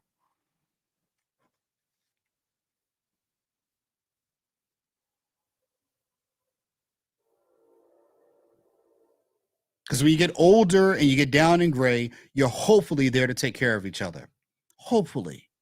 You'd hope that that would happen when it really matters. But when you're young, yeah, don't give it, because you can always trade out. You can always trade out. Maybe that's what we'll talk about on Friday. You know, do you trade? Have you traded out the wrong one? Because people do that all the time. They trade out. You know, I ain't happy with him. He wash his ass correctly. You know, he always got shit on his underwear. I need to leave him and go get a man who can wipe his ass properly. And you trade out and you find the other guy don't brush his teeth correctly. You know what I mean? Do we trade out the wrong ones? If you look back and be like, I shouldn't have let that one go. Did you let the wrong one go? That'll be for tomorrow if I remember, folks. I have things that I want to talk about and the things I don't get to. That's the show. That's my show. When my kids look at this, my children, when you look at this one day in the future, if this world is still existing, this was my body of work. Criticize me all you want.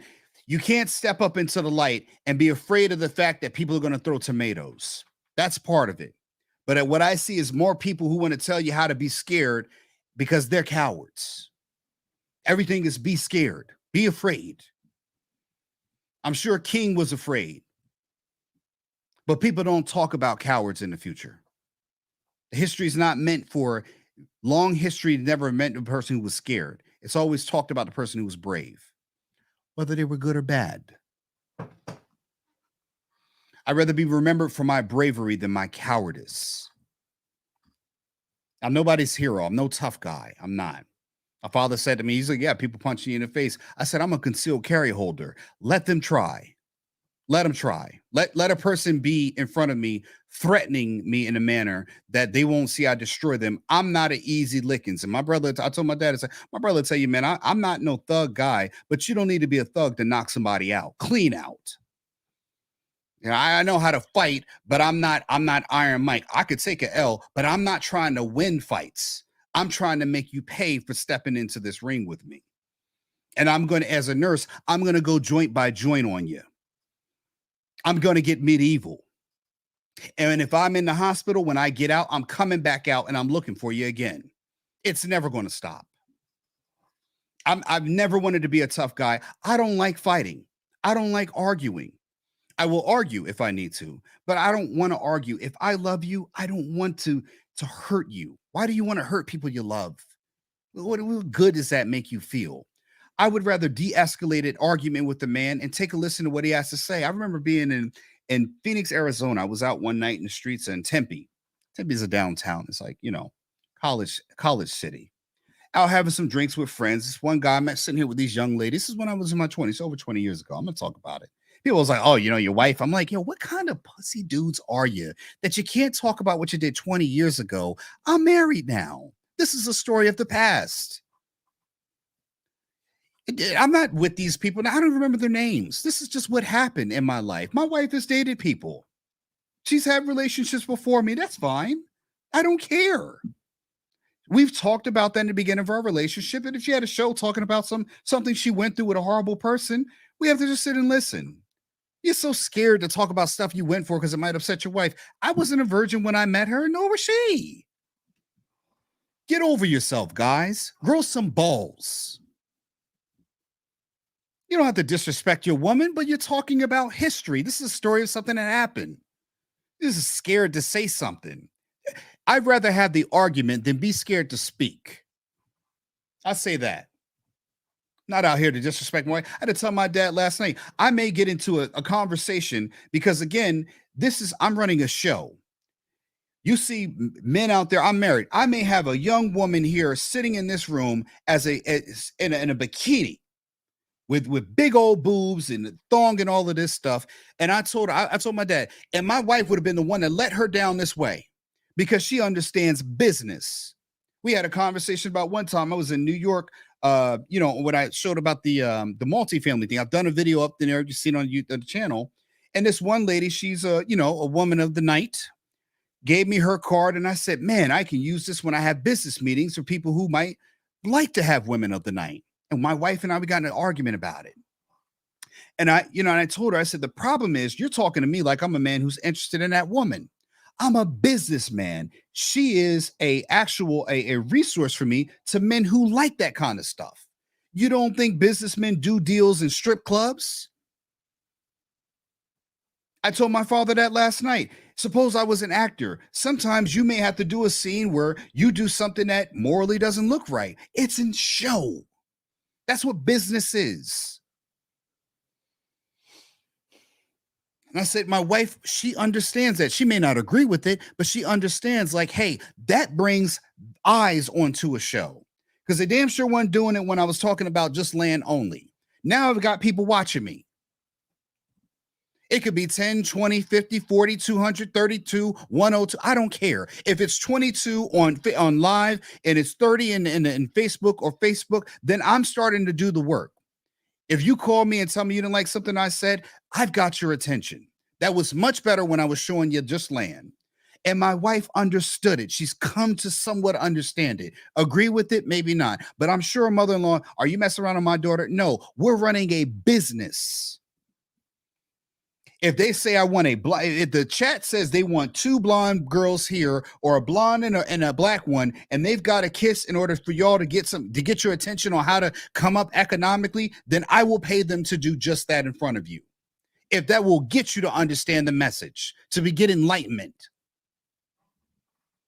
And I told my wife, you have to think like a queen, not a damn girlfriend, not a regular woman. You have to think as a queen. A queen understands that she rules the kingdom and all the people in that land are her subjects. That is what employees, when you're running a business, is the same mindset you have to have as a business owner. It is the same reason why Rihanna and other stars up there, they have women in scantily clad clothing up there, because women do like to look at women too. It's not just men. They think men over men, like, oh, she's pretty, she's nice, she got a nice chest, nice butt, whatever else. And women will analyze women with more scrutiny than a man will. We're just saying she looks good or not. It's a yes or a nay with us. Men are not overly complicated. But women think that we have sat here and deified another woman. It's like, no, she just looks good. That's it. She's pretty. We've seen more than one pretty girl. We're not going to be love strucken by just a woman who's pretty. We've seen that before. If you have.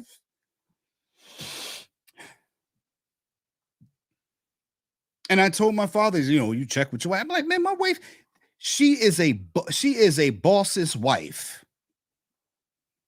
My fidelity is not in question. It's her ability to understand that we're monetizing content and people. When she understands that, she reaps the rewards of understanding what a businessman does.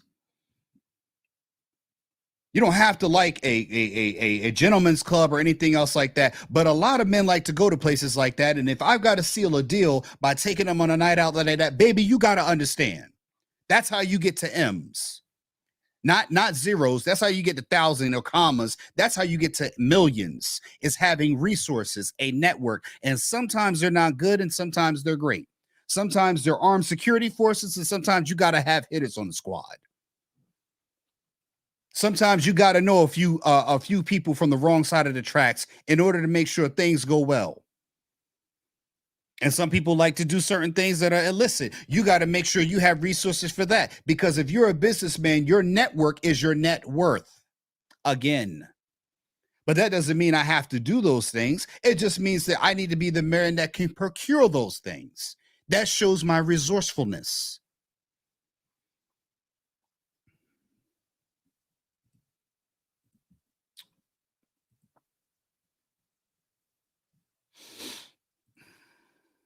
Folks, I thank you all for watching the show. We're not done here, folks. I just want to take a moment to appreciate the chat, appreciate the listeners, the followers, people showing up on Facebook.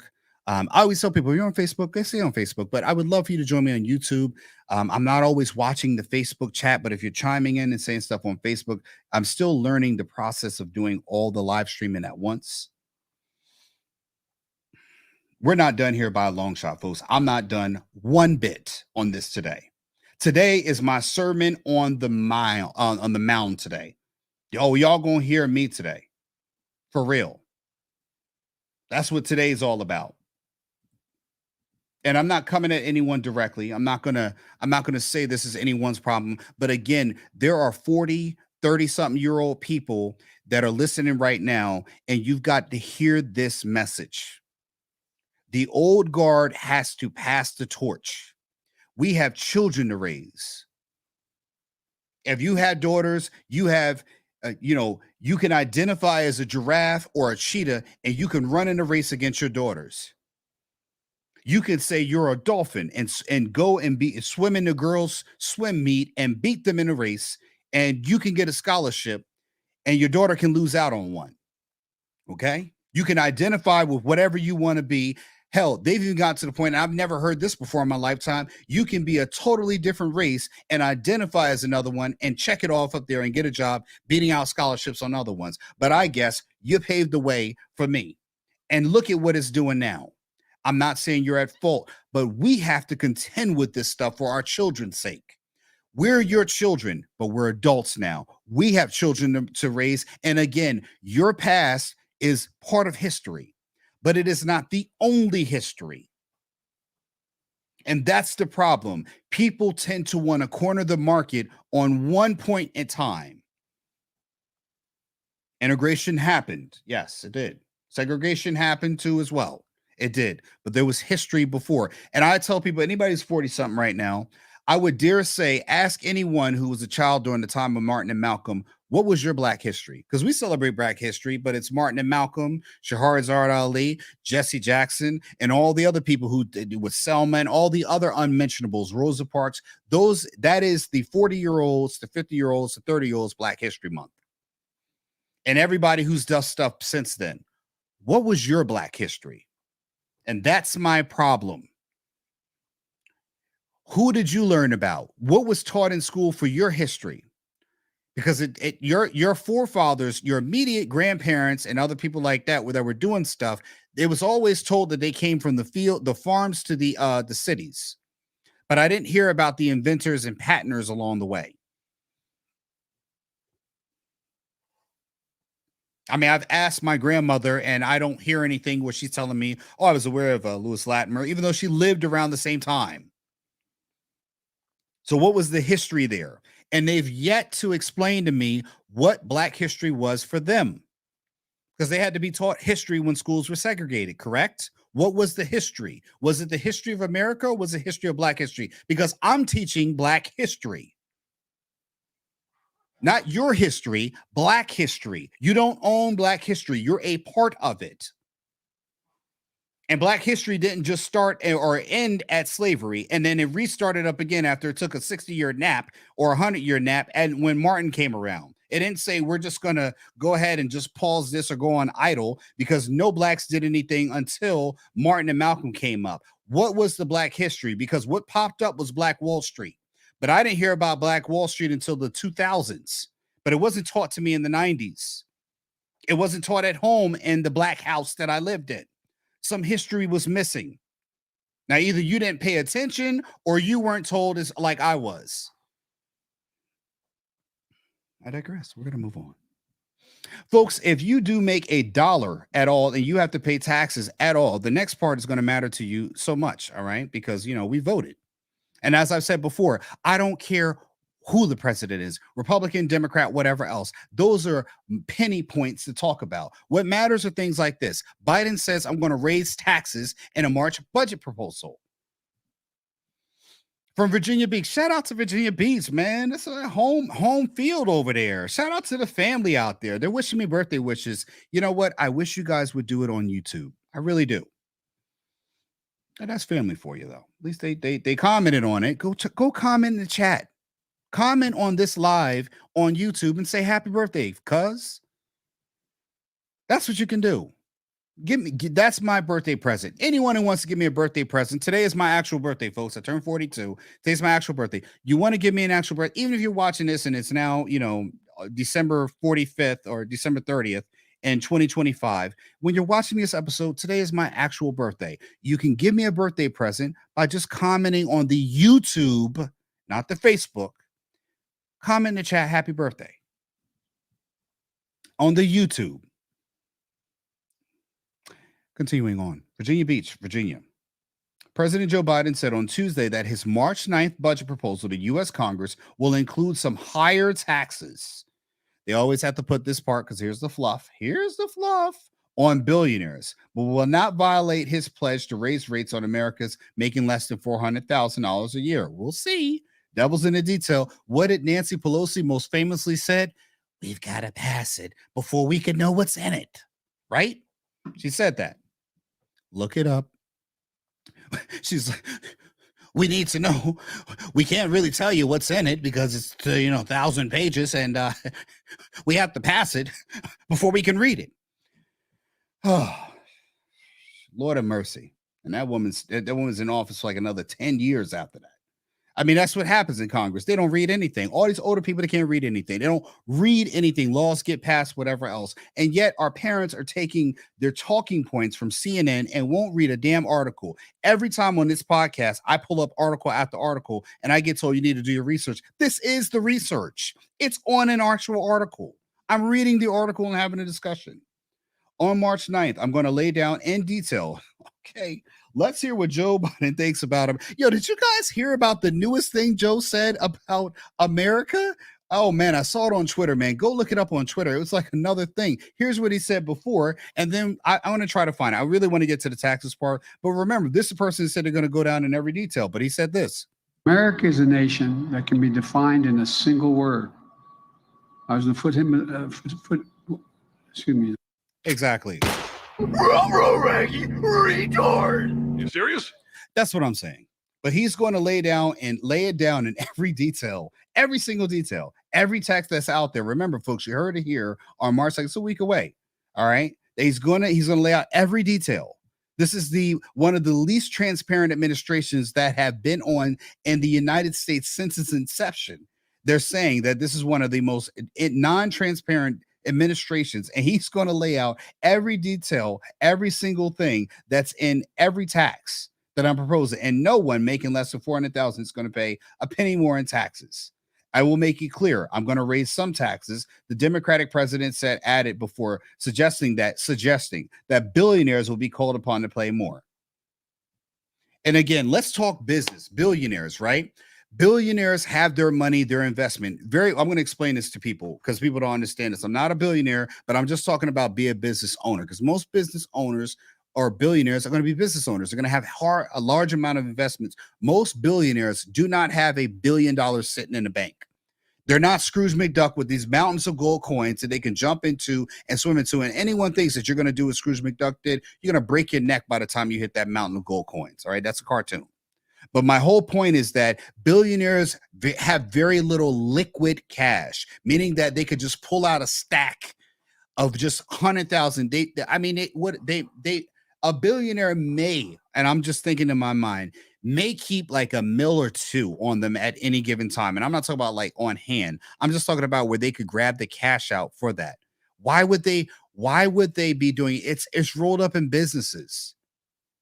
Like, you're going to tax the billionaires that any billionaire is going to be moving money around like crazy. They're going to be writing off more expenses, or they're just going to tuck their money in investments that they can write off. They're saying it's $400,000. I'm sorry, but that's where I'm going to go to the next part on Grant Cardone, because even then, when you look at the inflation and the way things are going, even Grant Cardone, and I know people may or may not like Grant Cardone, but he's going to tell you how even $1 million, you're now the middle class. Even $1 million, you're now the middle class. This is Grant Cardone saying it. So again, I'm pulling from what the experts are saying in their field. And again, the problem with it is it ruffles people's feathers because it's got to make you look like, okay, damn, we're not really doing as good as we think we are. During the 2020 campaign, Biden pledged not to increase tax on people making less than $400,000. We'll see how they do it. He has challenged Republicans to release their own apology. Oh, gosh, that's the whole thing. I mean, you pledged not to do the taxes. He's telling, Republicans, why don't you do this and then that? Okay, good. And then they did try to do this, I believe, before. And then, I don't know, they couldn't get it together. I think it was the They had division within their own Republican caucus. Like, don't bring the Republicans in. Let's just Democrats get it done.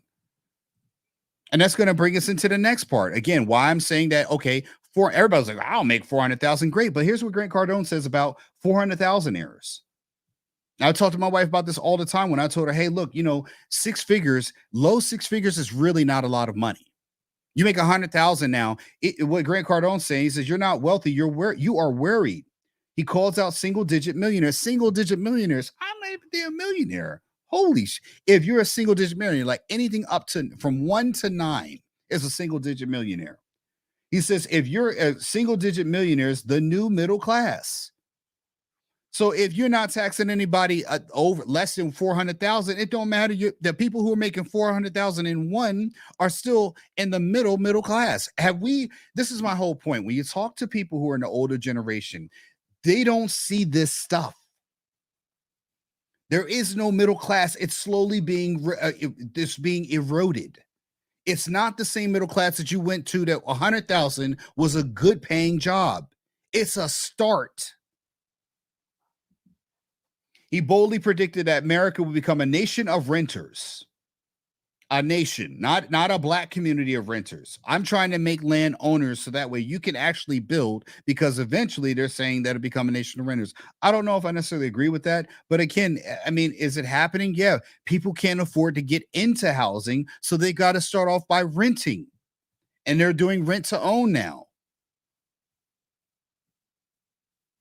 He said that America will become a nation of renters, and Federal Reserve has forced the general public out of the housing market. Did he say it was the fault of the black people? No. The Federal Reserve is forcing the general public out of the housing market. It is not black people will not take advantage of low rates. They've been outpriced.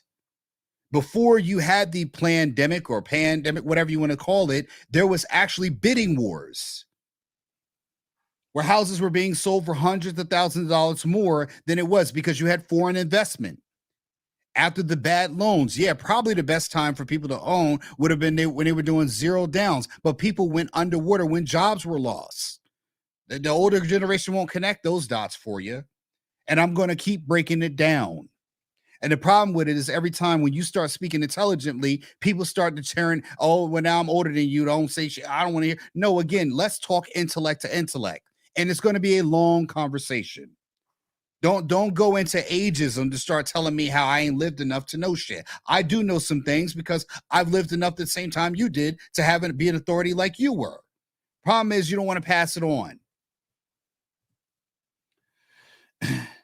And again, the Federal Reserve has forced the general public out of public housing, is back with more calculated claims upon further investigation, feel like more uncomfortable truth than attention-grabbing headline. Did you hear that? An uncomfortable truth than an attention-grabbing headline. So maybe Grant's got to be careful, but he's not. He's going to go out there and talk what he's talk, because when you know what you're saying, you're going to say it. Grant Cardone, CEO of Cardone Capital, or venture capital, has spread the word that single-digit millionaire is the new middle class. Yet you've got people ready to go and retire, and I'm going to get to you too. The retirees, the people who are about to retire, I'm going to let you know that if they push this one button, you will not be retiring for another 8 to 9 years. Because they think they know it all, but I'm not seeing them read extensively on articles. I talk to people all the time, but because they're an aunt and uncle or something else, I don't seem to know anything, despite me going to college and being educated. But again, I'm not old enough. And again, they won't listen to anything. Don't worry. When you get in a nursing home, you will. You're going to listen then. His point is proven with a few basic math problems and bucks the stereotypical notion that a cool million will have you set for life. Anyone listening, do you hear what I'm saying? I'm pointing out to you that anyone that has $1 million, you will not be set for life. If you don't have that, guess what? You will be working for life. And I'm telling you here, there's nothing wrong with it. If that's what you got to do to survive, that's it. Not everything is because you did not take advantage of certain opportunities during that time. Thank you again, Yvette. If you do watch, thank you, happy birthday. People are saying happy birthday online. It's texting me happy birthday. His point is proven. See, this is the problem I got. When you're a black man and you're talking stuff like this, You don't know shit. You don't know anything. When a person like Grant Cardone could say something and his $1 million do not make him smart. His what he's showing you right here is the math shows it's correct. The statistics show he's correct. But when other groups, the statistics is all that matters in that aspect. He explains that a 30-year-old with $1 million will be broke by 51. Did you hear that? And again, people are going to still ignore what I just said there. He conservatively suggests that spending over a budget of $4,000 a month with no other income, you're dead broke in 21 years. Now, you got people wanting to retire at 60-something on fixed income, and I still don't know what the hell I'm talking about. And he's talking about a person that has $1 million at what, 30? I don't know too many regular folks that are 30 with $1 million. What we're hoping for is 401ks will pay us out the money we will need by then. Look at the markets now, folks. If you're a single-digit millionaire, you're not wealthy. Hell, if you're not even a millionaire, you're not wealthy. You are worried. If millionaires are worried, then what are regular people who make under $400,000? What are they going to be? Seems fair. The notion of single-digit millionaires being susceptible to the same things as those making 1/10 of them is not new, which is 100,000. If you're not making 100,000 now, then you should be even more worried. But I know Social Security gonna cover you. Don't worry about it. We'll get to that soon. And again, that's the problem. People don't like what I'm saying, but they're not arguing facts. They're arguing feelings. I'm not up here telling you feelings. I'm giving you facts and reading articles. This is the problem. People listen to the news and they hear what's being said. They don't bother to read what is being said. Because the news article is meant to give you sensationalism, to keep your attention grabbed to the TV for the time that it is. And if you watch 3 hours of the news, they're repeating the same stories told by a different person. There's no new news on the news. Because these articles, you actually have to go through to find these articles, to read these articles. I pull up about 12 articles a night before I go to bed and sift through to say, I want to talk about this tomorrow. And some of the things I don't even get to. Imagine what you would have known if I had more time to talk about everything I want to talk about. What would you learn? Single millionaires do not have access to the legal system in the U.S. when he helped a professional wrestler, Hulk Hogan, in a law. Whoa, God, let me go back here a minute. Cardone's quote actually stemmed from the words of a billionaire entrepreneur, Peter Thiel. I mean, come on, man. Now we got another entrepreneur saying something. They didn't say this person had a Harvard law degree or they graduated MIT. These are people with a lot of money saying, hey, you know what? I can see something's going on because I deal in the world of money. But again, you and your family could grow up to become a millionaire. And I'm sure Grant Cardone has parents, uncles, and says he still ain't shit because he's a little GGC from around the way. He don't know anything because they don't have what he has or whatever. There's some way that you got to do to bring him down.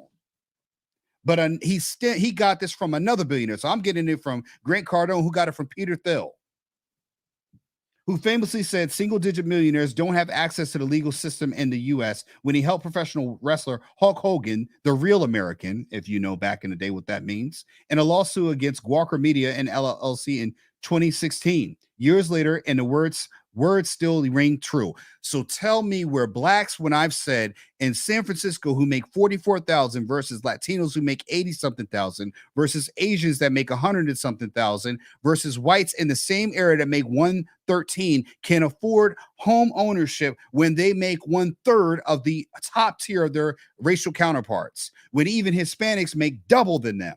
But I guess blacks are still supposed to own homes, folks, when we're at the lowest of the economic rung. Yeah, that's still been true all this time. Again, then how can we get upward mobility if we don't have that? We cannot get upward mobility if we do not have economic stability in the form of income.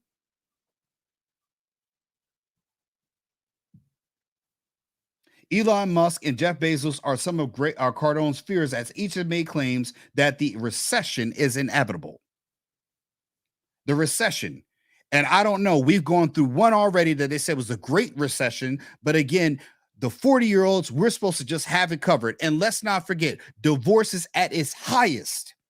70% of divorces are initiated women. There are young men right now going through homes, getting divorced, getting kicked out of their homes, and have to still pay the mortgage while they're not living at the homes that they once had, with kids that are being raised in a home by a mom who will replace him with another man very soon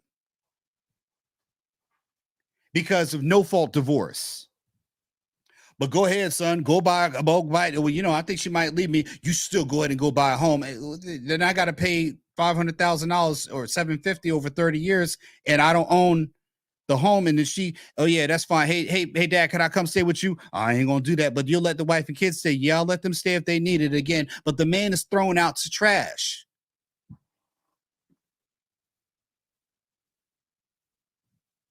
We're going to get into the next part that connects this. And I get it. I still don't know what the hell I'm talking about.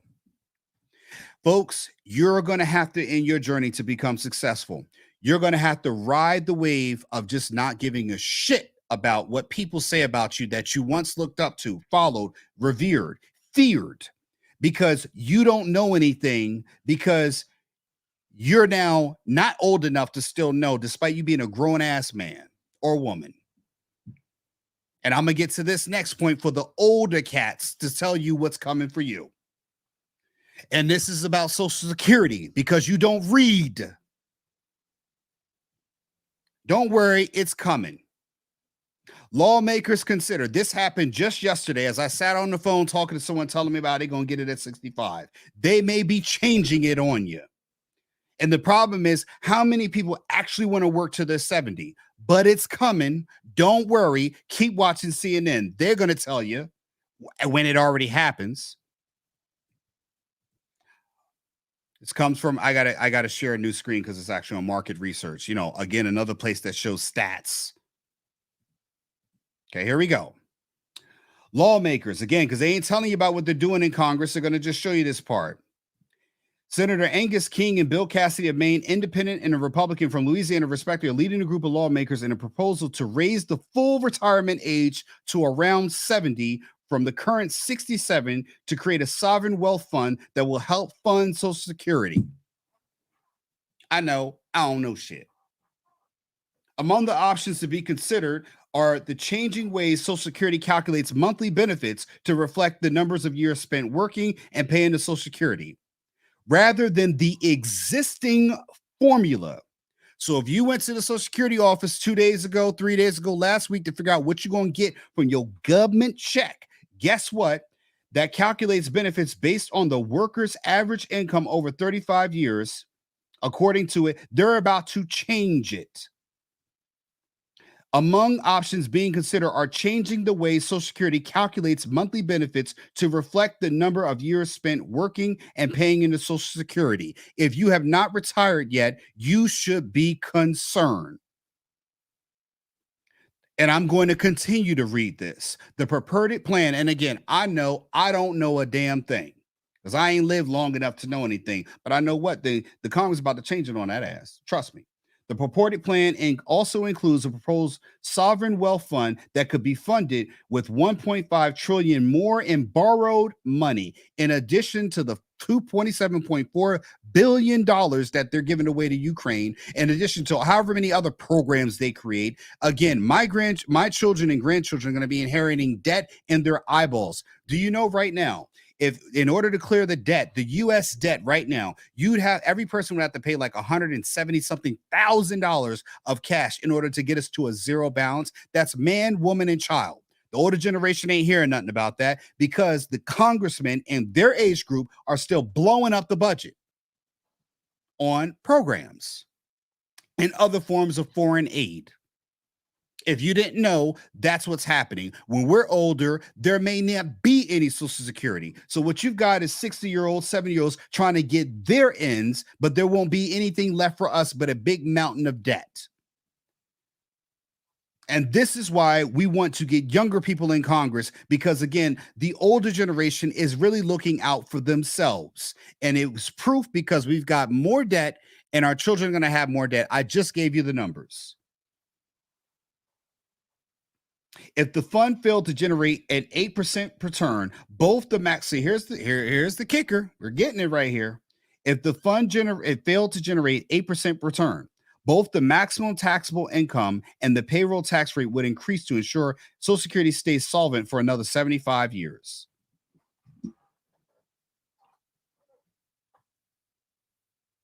Both the maximum taxable income and payroll tax rate will be, I'm sorry, didn't Joe Biden say he was not going to raise it on the 400,000? Did I just uncover some bullshit? Hold on, let me make sure I got my bull in this. If they're planning on passing this, see, this is what I'm talking about. Why you have to read. Forget watching the news. You got to read. Because he says, I'm not going to raise taxes on people on 400,000. But again, they said that if they push this through to make, first of all, if you're 65, get early Social Security, or 67, then, or you're going at 67, you might have to add 3 more years on that. So if you're 62, 63, 64, you might end up having an extension on your work time. If you have any things that happen, because most 60-year-olds don't account on any health issues happening from 60 to 67.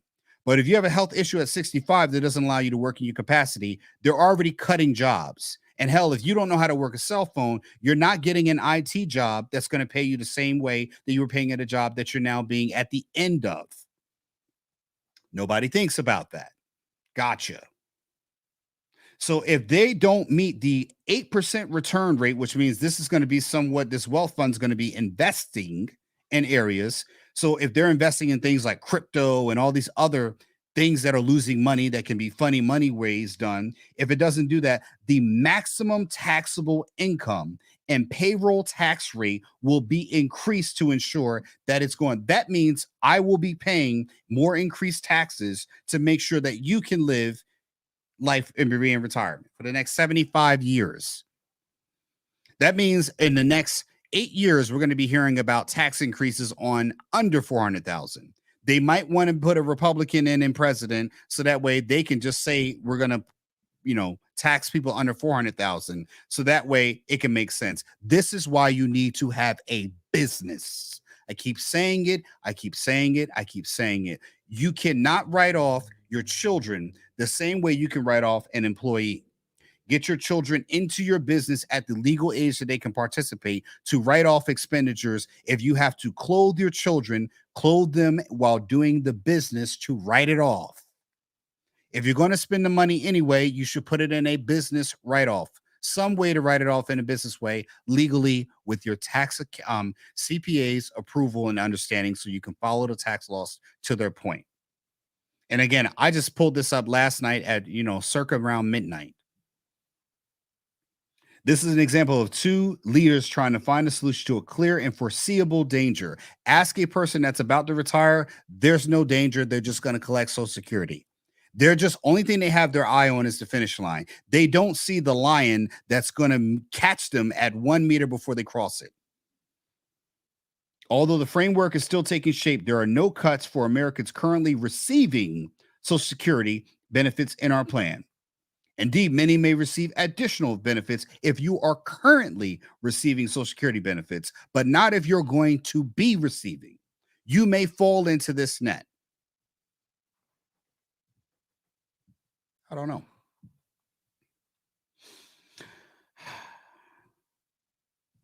I love being charged when that's when I think I have the best shows, when I'm energized, I'm going to show you all something beautiful. You want to see something beautiful? Something you've never seen before? I added this in here because I thought this was a great story to kind of talk about here. These paragliders, I don't know where K2 is, but I imagine that's probably Kilimanjaro or something like that. These paragliding pilots glided within 1,100 yards of a summit of these mountains that are rarely seen. They said the images stay forever in their head, and here's them gliding over these mountaintops. This is a video of them gliding over there. Look at this. Look at this down on the bottom here. They're paragliding. Beautiful. Look at those mountains. It's 3,000 or so, some odd thousand feet above the sea level. Yeah, 3,000 meters above the sea level. I have to look at what meters is to feet. Here we go. So it's actually, 3.2. So it's actually, what is that? It's about 9,000 feet above sea level. That's where they're gliding at right now. That's not beautiful. I'll show you some more pictures down here. This is them trying to they could not get over this summit right here, this peak. They tried. But look at that. That is beautiful. That is almost 10,000 feet above sea level, folks. The oxygen is so thin there that even if you try to go down very fast from being at the top, you will pass out. They need supplemental oxygen, or I mean extra oxygen for your oxygen tank in order to be able to survive at this altitude. This, in addition to the winds and cold weather, where it's like 30 below, freezing, 30 below zero. And on top of that, this is all glacier. You can't, this is not snow you can just land on and start walking and take some skis and go down like your Xander Cage and XXX. You can't do that. This is just ice. It's going to take what they say like a week or something like that just to get down. I mean, it's to trek it all, to get through it. That's a beautiful picture there, folks. That's why I say life is so short that we spend a lot of time trying to save for tomorrow and we never get to enjoy today. When I got the news earlier that, the young juvenile that was stabbed in the heart earlier, that young man and the young man that did the stabbing, there's one life is gone and one life is ruined. Behind what decisions being made. And on top of that, there is no more future for that young man. For both. There's none.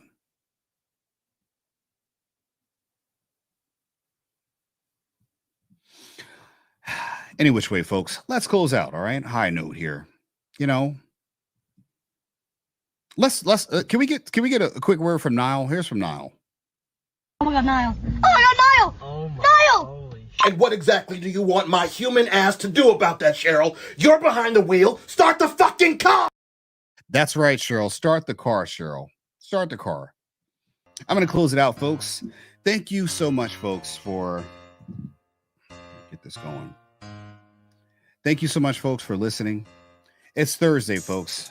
Right now, you're probably headed home. You're in traffic. You're listening to me live with Uncle Phil. You've heard about the taxes not going up for over 400,000, but if they do push the Social Security age back to 70, I guess your taxes will go up. So we'll see. We talked about passing the torch to the younger generation, which is actually the middle generation. It's the older millennials need to take the reins, and we need to grab hold of the future for what is this, Generation Alpha that's coming up behind us. They need leadership, but they need leadership that is the new guard, not the old guard. The old guard should be giving us wisdom in the form of support and counsel, not still trying to hold on to power. There's a respect that has to be passed along and given an admonishment by the older guard to the younger generation, which is us. I truly believe that.